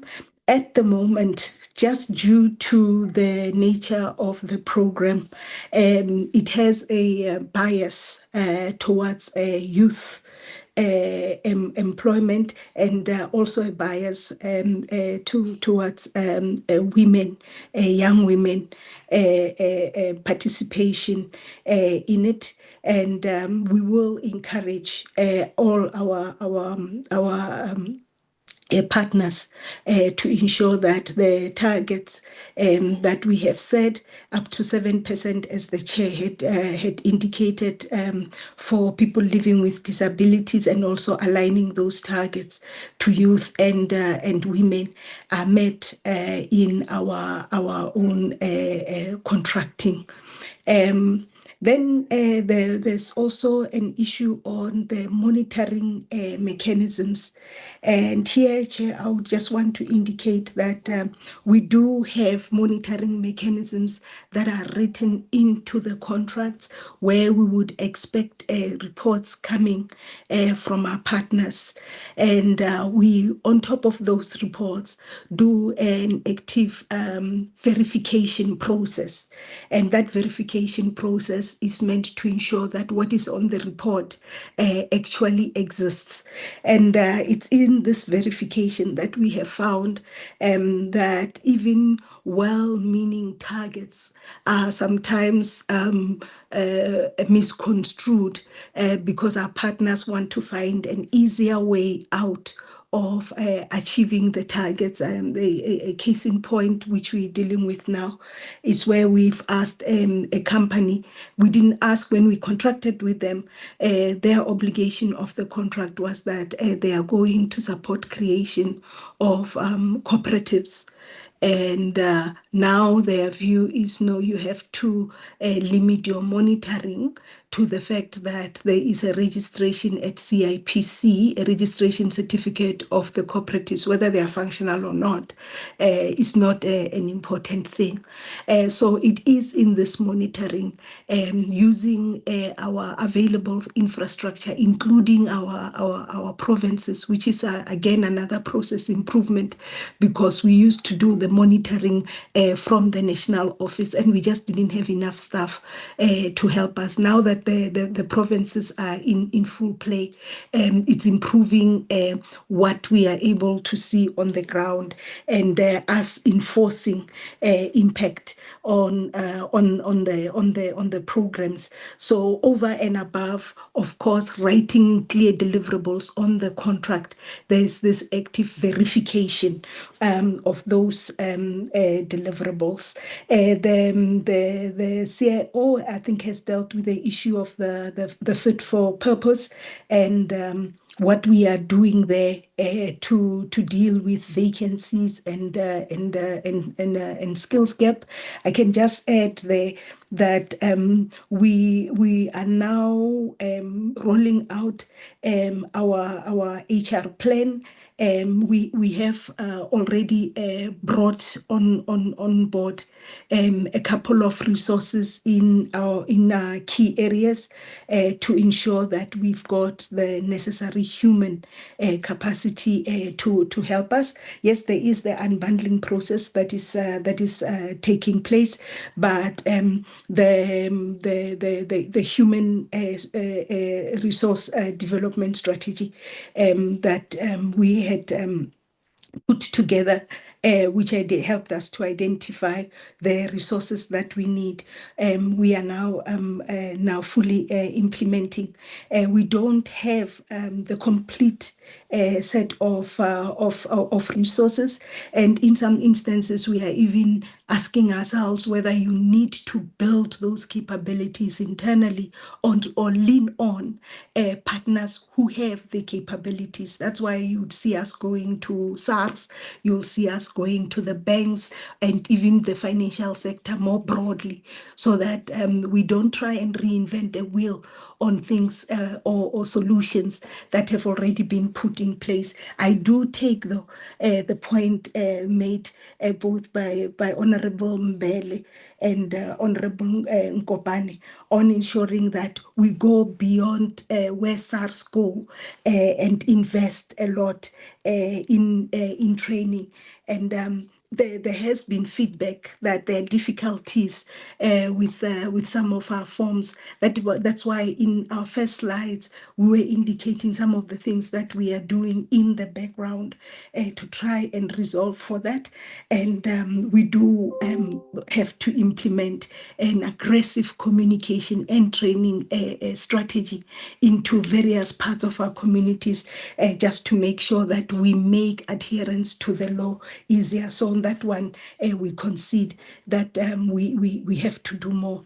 On the issue of follow the money and TERS, we've just completed the last phase of follow the money, and we brought together all the service providers. We've verified well over 90% of the COVID-19 TERS funds that were paid, ensuring that where there was misappropriation, the relevant law enforcement authorities come in. And then, of course, around for TERS, COVID TERS, we've got that proclamation where we're working together with the SIU on dealing with anyone who was involved in the misappropriation of resources during that time. What we have now done to ensure that we will never have something like this happening again is that we have strengthened prepayment verification of documents that come into the fund, and in that way, any misrepresentation is picked up before payments are made. So we think that that will help us deal with future misappropriations. The CIO has already dealt with the issues of ICT, so I won't repeat what he has said. And then the other issue that was asked was on the benchmark and accountability frameworks to ensure that temporary employer-employee and turnaround and recovery interventions effectively saves jobs. One of the things that through the CCMA we enforce is that when you come for TERS as a support request, that you have to show the turnaround strategy. And if you're unable to even commit to a turnaround strategy, then there won't be a basis for contracting, just as the first step. But I think where we can concede is that in some instances, some of these turnaround strategies turn out to be a prolonging of a closure of an enterprise and not necessarily the turnaround we want to see. There has been areas of success that we have also seen. We as the UIF, when it comes to this business turnaround, we would partner with Productivity SA as one of the entities to help us drive the turnaround. We have to do more on ensuring that there's effective long-term saving of jobs and consequences when that doesn't happen, even where promises were made. And I think it's this accountability frameworks. For now, we've got funding agreements that have clear deliverables. And as I had indicated, we've got monitoring that then takes place. The answer that you sometimes find when things continue to not improve at the pace that would have been anticipated would be that no, the economy is not doing well, and other external factors now being brought in. One of the issues I think for us for turnaround that is very, very important, and I'll continue in a way, quote unquote, lobby the committee to help us on that, is that there's nothing you can do for an enterprise that doesn't have orders. And therefore, this issue of local procurement, we have to support it across the board, because as long as we've got South African entities and government institutions importing from outside of South Africa, we are slowly allowing the country to deindustrialize, which means that we're shrinking the labor the labor base. And when those companies are feeling the pinch, even if they come to the UIF, even if they receive the TERS funding, their lifespan will continue to be shortened because they don't have base orders from home that allows them to be able to go hunt for more orders abroad. So we continue to just ask for as many supporters as possible on buying locally, because when we buy locally, we also allow local companies to grow. Then on the issue of anti-fraud strategies, I've indicated already that we work quite closely with the Hawks, the NPA, particularly the asset forfeiture unit. And we continue as the cases come to report these cases to the police for their resolution.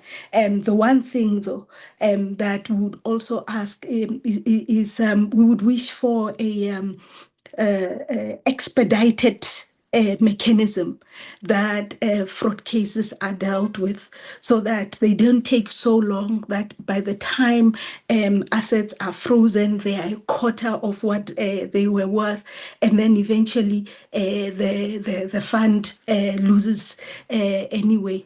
But the partnerships are there, and the Hawks, the NPA, the SAPS, they are doing the best they can. But it does seem like we need a fast track mechanism to deal with economic crimes, particularly those that are perpetrated against state institutions and public funds. On the issue of our communication, we have indicated the need for us to improve communication, especially feedback mechanisms with our clients. We've got a call center that handles around, I'm told, close on to 15,000 calls every day. Some of them helping to process applications, helping to process claims, and we have embedded in some of our now recent automated processes an immediate feedback mechanism on the cell phone on where the application is. Where we need to improve is to keep ensuring that at every step as the application, the claim moves, that communication mechanism is constant, keep giving constant feedback, and in that way it will relieve our call center, and then it will also empower our clients to know where things are. Chair, as I always indicate, we are the first to say that we know that there's a lot that still needs to be done, and the assurance that we are giving to the committee is that we've got our shoulders on the wheel, starting with Minister in terms of her leadership to the UIF and the targets that she has communicated to us, our advisory board, including even our audit committee. There was a question on what we are doing with the audit outcomes. Chair, we are closing some of those that we can close. There are one or two that are still giving us a headache from the historical findings, but we've got an active audit committee that is ensuring that the work gets done. And internally also, we are capacitating our internal audit to take its place in ensuring that it is the second layer of control after management to raise any issue that needs to be corrected before the AG comes into our space. Thank you, Chairperson. I'll stop there. Thank you. CF? Okay, thank you, Chairperson and honorable members. In terms of the question, I will start the questions in terms of how the hands were raised. So Honorable Maetso had 5 questions. The first question related to the surplus of 11.7 billion and how do we justify the 11.7 billion. I understand the concern and the justification required. It can be easily interpreted as a decrease on the expenditure of benefits, specifically to workers. However, I can provide assurance that if you look within the financials that we have submitted, we have accounted for an increase in expenditure for benefits. The 11.7 billion surplus is actually due to the improvement in our performance of our investment income that we anticipate for the 26-27 financial year, and also improvements in employer compliance, which we are finding as a compensation fund as our revenue, especially on assessments, employer assessments, has increased in every financial year. The second question relates to the measures to improve system of controls and reduce the historical audit disclaimers. And I believe it also touches then on the point of deficiencies in governance and our systems, which he raised, Honorable Maetso. So in terms of this, what we would like to demonstrate to the portfolio committee as we presented, we elevating governance and controls by placing the audit action plan within our APP. And that elevation now ensures that there is systematic reporting and a structured approach on our audit action plan. What we can also provide in terms of these improvements to improve system internal controls is that our audit action plan has defined owners, it has due dates and portfolio of evidence. We are tightening our month-end and year-end financial reporting. We're also trying to remediate the repeat disclaimer areas through targeted corrective actions, which we will present next week on the 13th of May on our audit action plan. And we also want to provide assurance that in terms of governance, we are also strengthening our evidence-based reporting to our governance structures, such as audit committee, risk committee, and the DG and the minister, so that we can close the gap between management progress reporting and independently verified completion. If I might be allowed just to touch on Honorable Mbele's question, which also related to the audit failures and how are we improving and how do we navigate, because I believe it does touch on Honorable Maetso's question. I would just like to state that I do appreciate that question. It is correct, and in next week's presentation on our audit action plan, we are going to demonstrate to you a transparent plan. We are going to be honest about the systemic issues that the fund is facing with and how some of them are not quick fixes.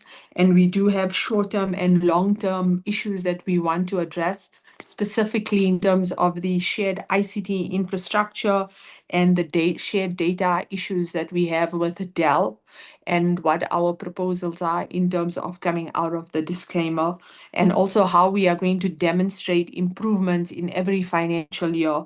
So if I know next week we'll be going into the detail of that, but I just wanted to give some assurance on that.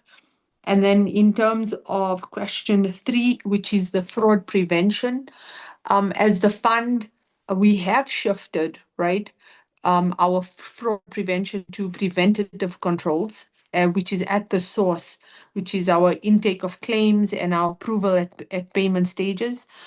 This we did speak about in our previous presentations, where we have implemented biometrics and the account verification system, which was audited by AG, and they were quite happy with those controls. However, this does not stop us from improving in terms of fraud prevention. One of the other issues that we are looking at in terms of fraud prevention, we have a phase 2 on our banking controls, but we're also looking at expanding our data analytics so that we can detect abnormal claimant, employment, and service provider patterns, especially in terms of medical service provider invoices. And I think also when it comes to fraud, what we have realized, and it speaks to the consequence management also that Honorable Maetso raised, what we find is that we are having a recovery and litigation work stream so that we can pursue, even at some cases, civil recoveries. And we're also supporting consequence management by holding our employee relations directorate within corporate services accountable, especially on the processes and the timelines in disciplinary cases. I think he also touched on in that same question in terms of our revenue verification, and I think it talks to also that 11.7 billion. So we just want to give assurances that we are strengthening our employer assessment. How are we doing this? We're doing this in that we have reviewed our SOPs. We're also improving our data verification of employers in terms of what they submit to us. We do find that some employers do submit the minimum return of earnings, and it does not align to what their payroll amounts are. And also we're doing reconciliations between the declarations and the assessments that were raised, which is aligned to the prescripts of the Act. Then if I can touch on question 4, which is our skills shortage and the scarce skills capacity gaps within the fund. Thank you for this question. It is an issue that the fund has struggled with because we do compete with insurance companies and medical aid companies on the skills and the level of qualifications that we actually try to attract in the fund. In terms of this, we have developed and we are implementing now a time-bound recruitment and filling plan on critical and scarce skills. It's evident in our 25-26 plan that we actually then did achieve our vacancy rate below the 10% target of a 9.6%. We also want to ensure that we are prioritizing key capability areas within the fund, especially on the scarce skills, which is finance, ICT, and the rehabilitation functions. But however, while we're strengthening this workforce and we're applying our interventions, in terms of attracting skills, we do have interim capacity augmentation measures so that we can stabilize service delivery while permanent appointments are being finalized. If I might talk on the claims adjudication that was touched, because you want enhanced timely adjudication of claims and have obviously linked this, which is correct, to link it to the vacancy rate. Our operations, we monitor that and we progress that in terms of our performance and also audit remediation commitments. So it also then, touches on the claims improvement there. On the 5th question, which is what is the underlying causes of the 3 billion impairment? If the CFO can quickly, through you, Chair, just come in to answer that question, and then I'll proceed to the next honorable member's question. CFO, quickly on the 3 billion impairment, please. Thank you, Commissioner. Thank you, Chairperson, honorable members. Yes, it is a management concern that there will be a indication for irrecoverable debt. So if I can just give a background of a cycle for raising of a debt, charging of interest, age analysis, the timing of indications that a certain debtor is unable to pay, and ultimately maybe the collection or the recovery or the write-off. So during the ROE season, you will have invoices issued to employers in terms of the assessment that the Commissioner has just presented, the process. And some employers, the standard rule is pay that invoice within 30 days of being issued. If they fail to do so, we charge them 10% late payment interest, and that does not include their non-compliance to ROE system. So you have a function of income management, which is a debt collection function that look after debtors raised through this assessment revenue. So age analysis is performed. We highlight those potentially non-performing debtors. After 180 days of non-payment and all efforts that would have been exhausted by debt collection officials, we then categorize a particular debtor as potentially irrecoverable.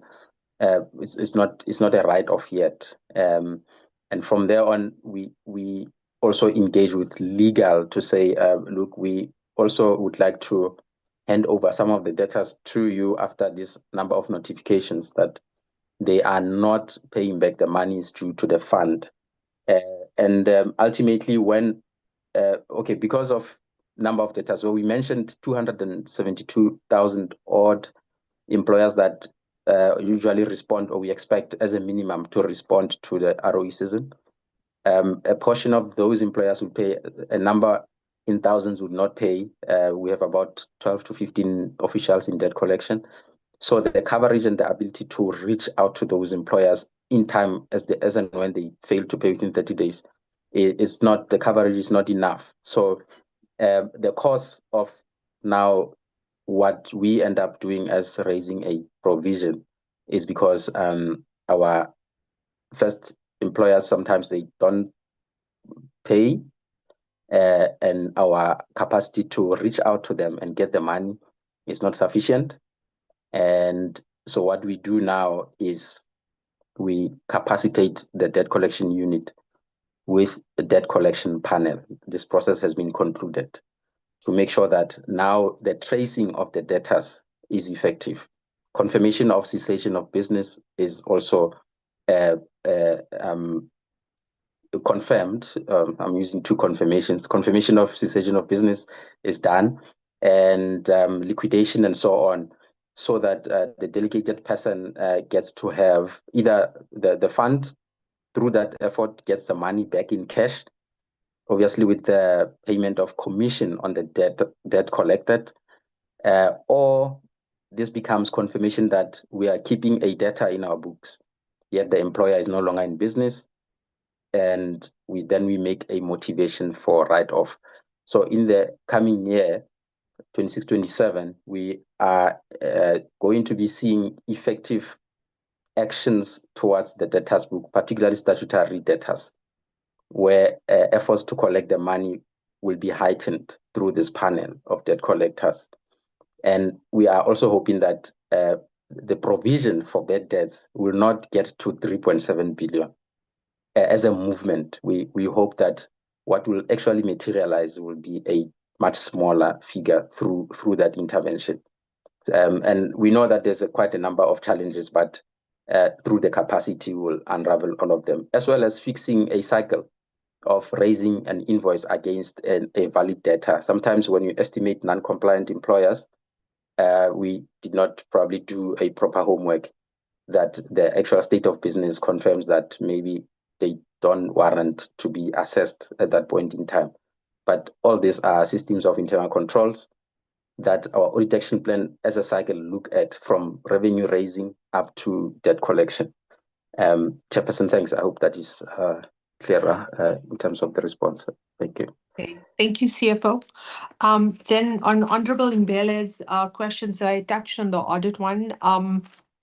Yes, Honorable Mbele, we always get a question regarding the targets of 770 and, there's a much bigger population, etc. So if I might just clarify, when it comes to our programs are directed by the prescripts of COIDA, and the AGSA verifies, our indicators in alignment with the Act.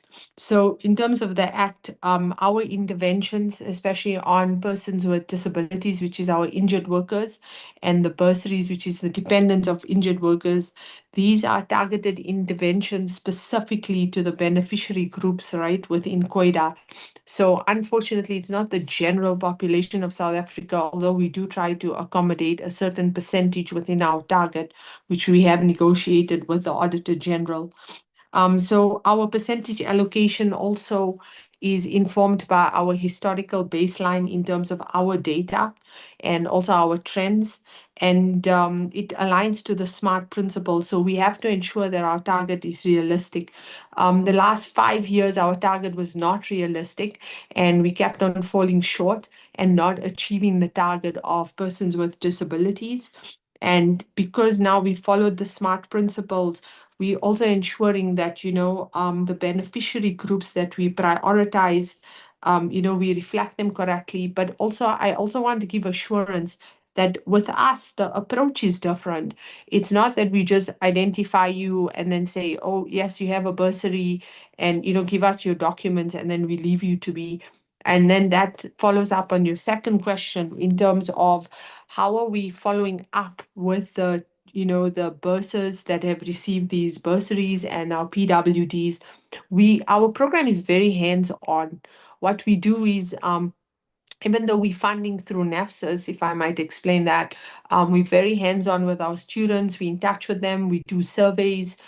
We try to monitor in terms of the support that they're having at the universities so that we can have good high pass rates. We don't want students that are, dropping out, etc. And then you can just imagine the support also we give with our injured workers with disabilities.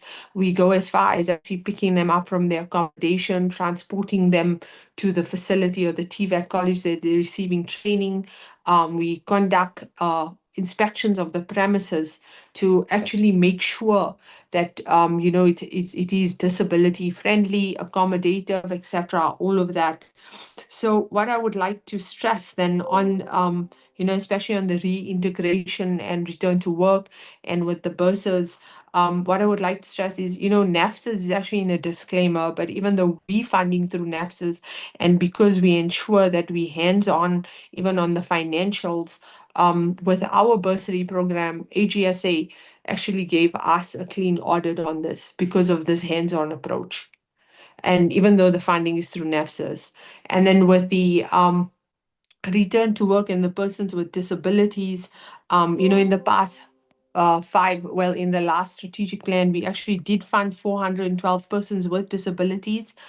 From that cohort, we've had at least about 112 beneficiaries where we've passed them then through incubation programs. So what we're finding then is that, yes, you are correct.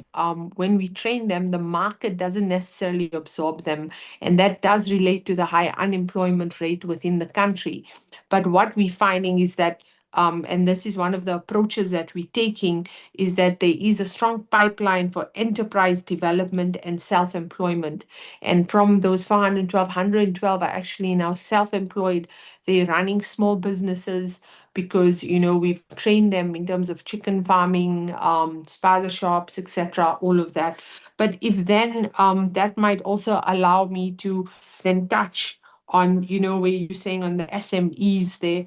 So in terms of the SMEs, we don't have specific criteria on which SMEs we fund. It is based on applications with the PIC, but this year we're going to try and partner with other entities out there, whether it's small business development or the IDC. And interestingly enough, we had a meeting with the IDC yesterday, and it touched on your point, which we as the compensation fund management is also passionate about, is that, yes, you have a lot of small businesses out there and constituents that you are, interacting with, and they want access to funding, but obviously they're not aware of how do they compile a business case, how do they submit, how do they get this funding. And I think one of the things with IDC that we want to actually invest in is the development of those skills where business skills support comes in for these SMEs so it's more hands-on support, and it can direct them on how to access that funding. I was just going to say, if there is any SMMEs that you feel that you know of, you can email us, and I will avail my email and contact details, and we can look at how we can structure a program around those challenges. But in terms of also the compliance on employers, which you factually raised, which is farmers, farm workers, and those in the agriculture sector, we have been doing very extensive advocacy sessions to farm workers on their rights, and even farm employers on the rights of workers in terms of submitting injuries. And with these sessions, we have been also doing surveys to ensure that the communication is well understood. For us, I believe, and that's where the finger pointing, etc., needs to stop. I believe in collaboration, and I think that especially the unions and even parties that have constituents out there who are more well connected with these vulnerable workers, this is where the collaboration needs to happen. If there are any areas where you feel we have neglected, please inform us. And in terms of our advocacy sessions, we will target those areas that you find there are gaps in. I think in terms of also just the bursars, in terms of their coming back to work, I think those students, we do find scarce skills, but with the labor market, we're finding the absorption rate quite low. But around at least 40% of those students are in training work processes, and another 20% have found permanent jobs. So we do support them. We conduct surveys, and we're also looking at how we can fund, especially with our other partners, in terms of running enterprise developments with our bursars and beneficiaries within the COID prescripts. Then if I can please touch on Honorable Nonsele. Honorable Nonsele raised a question. Sorry, I'm just getting to that question, where she said that in terms of the recent ruling that we had, especially, and legal and policy issues that we had, legal and policy adjustments that are being considered, especially in terms of also minimizing the litigation risks. So if I might add, and I don't want to touch into detail, there was a period of the fund, especially between 2015 and 2019, where I feel that the responses, etc., were quite, in terms of, services, it was a difficult time, challenging time for the fund. And it was due to, some issues that were inherited, and also, changing of systems, all of that. So now that there is a relative stability, especially within systems, etc., although albeit not perfect, because we're still in a disclaimer, but there is some sense of stability. What we are doing now is that we are reviewing and tightening our SOPs and decision-making controls, so that we hold, especially employees within the fund accountable in terms of responding to claims, employers, queries, etc., and, addressing a lot of the operational aspects within the fund within these specific turnaround times. We also are improving the quality of our administrative decisions, so that we can reduce the avoidable disputes and the adverse outcomes. And we also are identifying and escalating anything that is a litigation risk earlier, so that we can then, come to some kind of agreement and address it before it actually goes to court. But to summarize this, the major issue that we need to do, and we have started to do this, is to strengthen the alignment between our operations, our legal services, and our assurance functions on those high-risk matters that we have identified within the fund.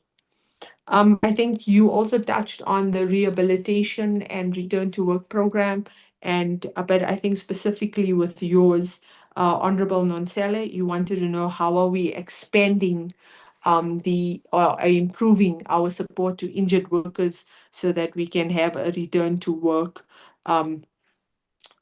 improvement. So in terms of improvement, the rehabilitation is being expanded by strengthening, our framework, and we are ensuring sustainable reintegration of injured workers. How we are doing this, we're driving continuous, implementation and review of our regulations, our protocols, and that provide us the legislative and policy foundation for our interventions. And this review process also ensures that, we remain responsive, we enable improved coordination, because rehabilitation is not just, this return to work. There's a clinical rehabilitation, vocational rehabilitation, and also social rehabilitation that we attend to as the fund, where we then strengthen compliance between employers and stakeholders. And also what we want to also emphasize that Section 85 has been updated in terms of there is a rebate now on the return to work pipeline. And this is a key incentive mechanism so that we can get employer participation in our processes.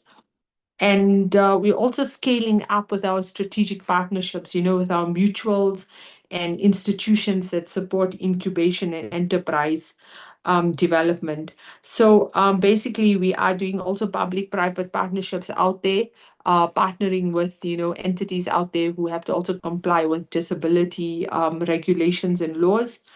But collectively, these interventions that we have emphasizes that we have a multidisciplinary approach. And also what I'd like to say is that as in our clinical rehabilitation program, of the 105 employees that were eligible to return to work, 66% of those resulted in a return to work due to the interventions, the early interventions that we had with those injured workers and the employers concerned. Chairperson, I think I've covered all the questions. Yes, I have covered all the questions. You will advise. Thank you.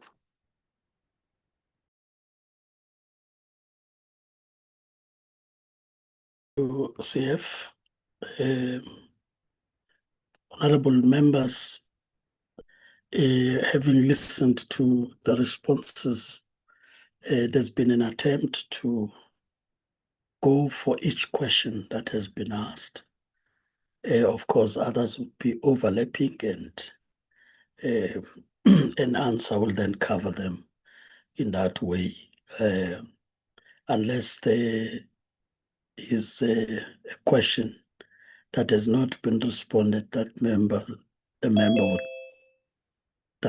question must be responded to before I make the summary of what I think comes out of our discussion.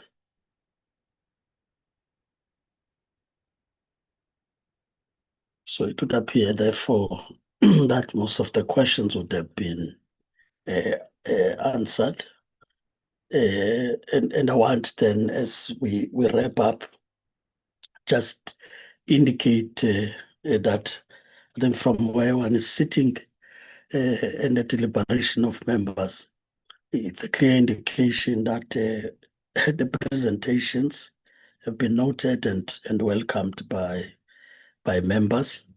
And therefore the questions from members are about ensuring the targets that are set are realistic, measurable, and impactful in terms of service delivery, as well as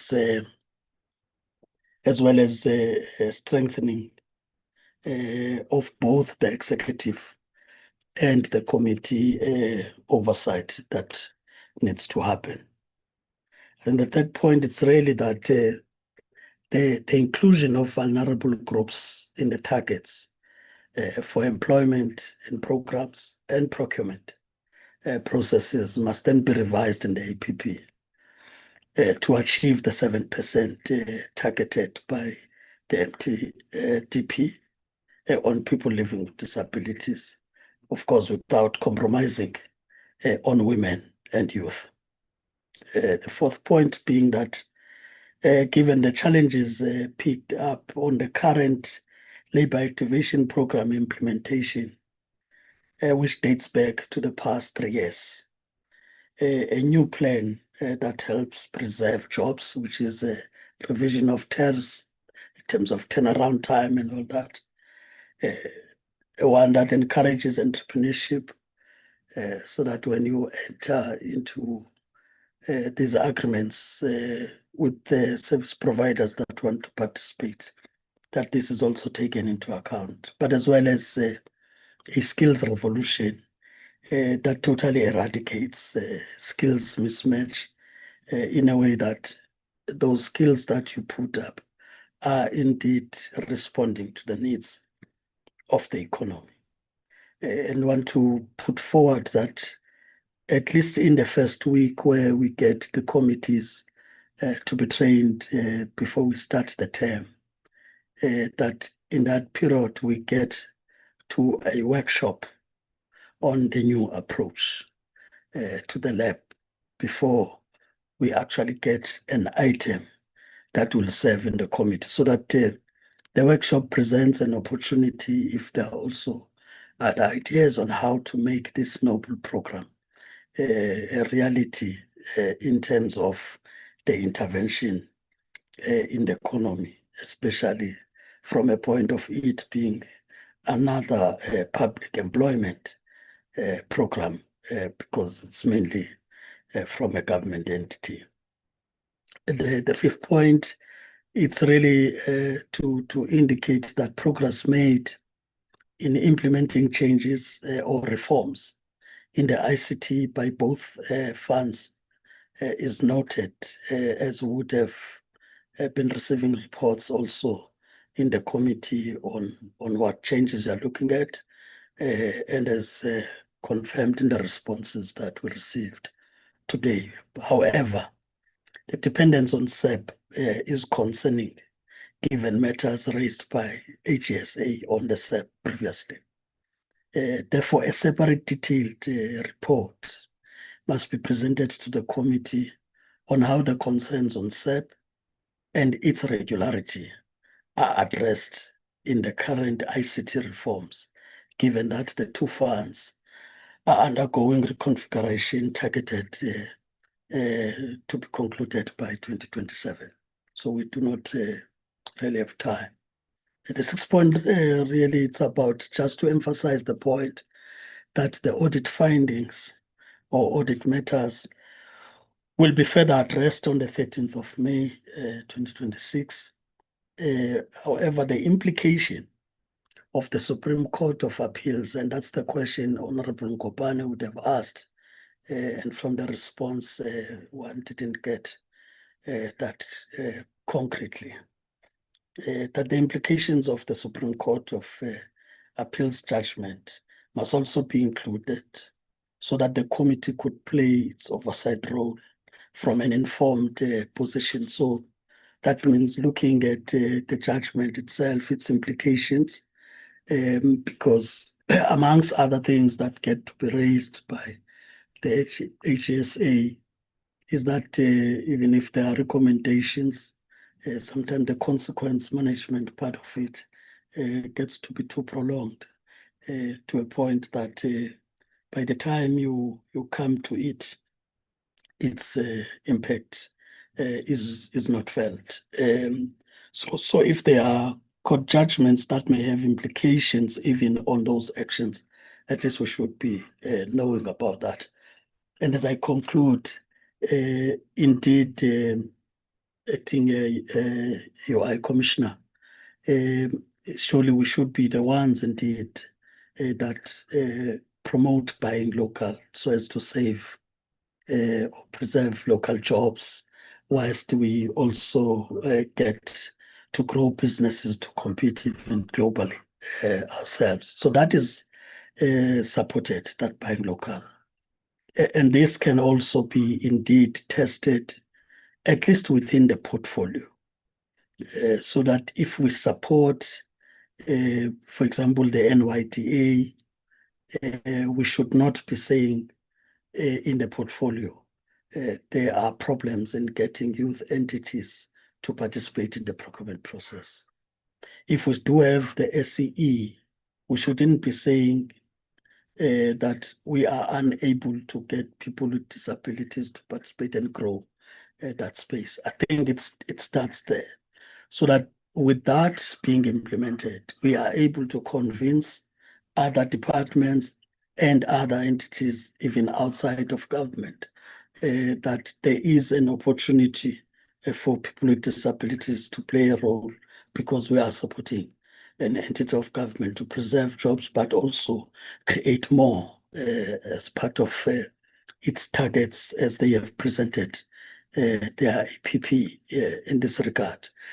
But of course, where we can't be able to get it from that space, at least also say we are also putting funding to NGOs and so on outside.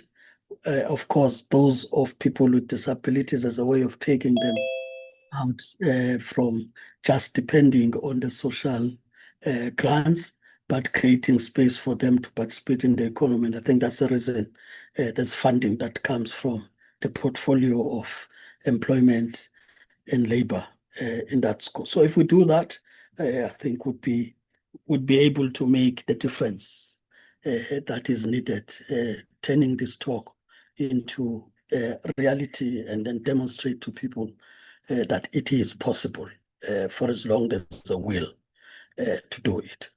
So that's how I want us to close, honorable members, so that it's at least directed in terms of how we would be able to now monitor what got to be a discussion that we've just had. And I take it that that really takes into account everything based on questions and the responses that would have been received. So thanks for making the time to come before the committee and respond to the questions that the members who would have asked on your presentation. So with that having been said, I take it that committee support the item that would be left would be for the committee to consider. Otherwise, these were the two presentations from the side of the entities. Is that correct? Yes, that's correct, Chair. No, thank you. So we'll indeed release you where you need to go and work on the reports and all that. But you're also free to stay on the platform if you so wish, as we deal with just the committee item at minutes. But of course, you will not be able to use this when you implement consequence management, that you could not do what you were supposed to do because you were on the call with the committee as it dealt with its minutes. So you are free to go. Thank you. Thank you, Chair. Thank you, Chair. Thank you. Committee support, if you can get then to the next.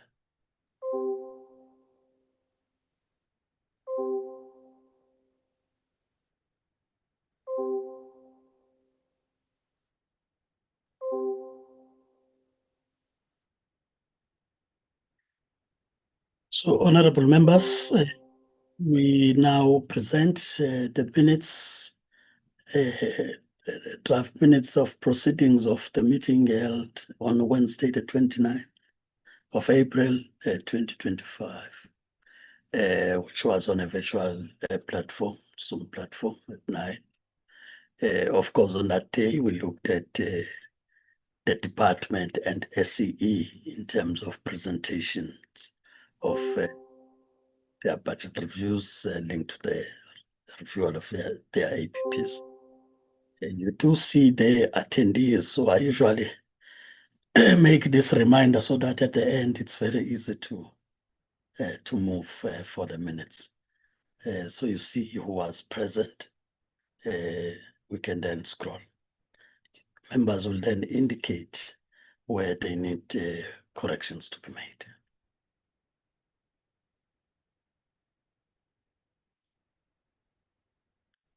And now on page 3, the actual briefing.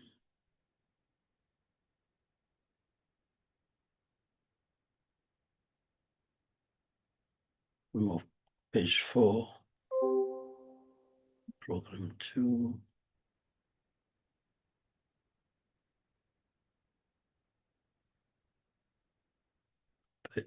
5.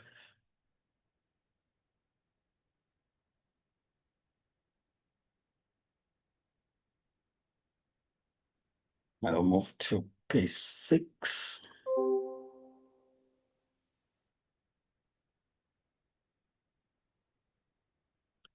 On page 7, which is the end, having concluded at 12:20 at the time. With corrections not raised as we are going through, may I then get a mover and seconder for the minutes of the 29th of April 2026. Honorable Mayetso, followed by Honorable Mbele. Yes, Chair, thank you very much. I want to move for the adoption of the previous minutes as the true reflection of what transpired in our deliberation in that meeting. Thank you. Thank you, Honorable Mayetso. Honorable Mbele.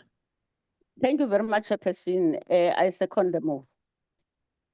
The minutes are now moved and seconded, moved by Honorable Mayetso, seconded by Honorable Mbele. Any objections in us approving these minutes as a true reflection of our discussions? No objections, so the minutes are therefore duly approved by the committee. And this would have been the last sets, right?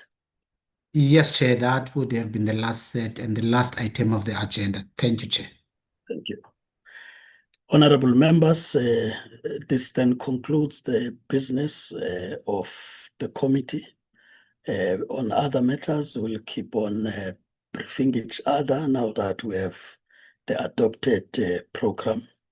The committee support would work also on the oversight proposal from a point of contact, but we have made the guidance as we indicated at the time that when we're going to Newcastle, we wanted to also target daybreak.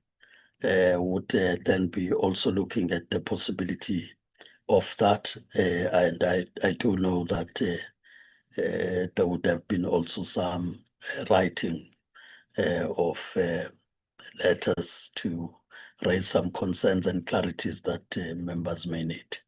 That oversight gives us the opportunity, because it is still within this term that we're able to do that. With that having been said, honorable members, the meeting is now officially adjourned until we meet again. Thank you. Thank you, Chair.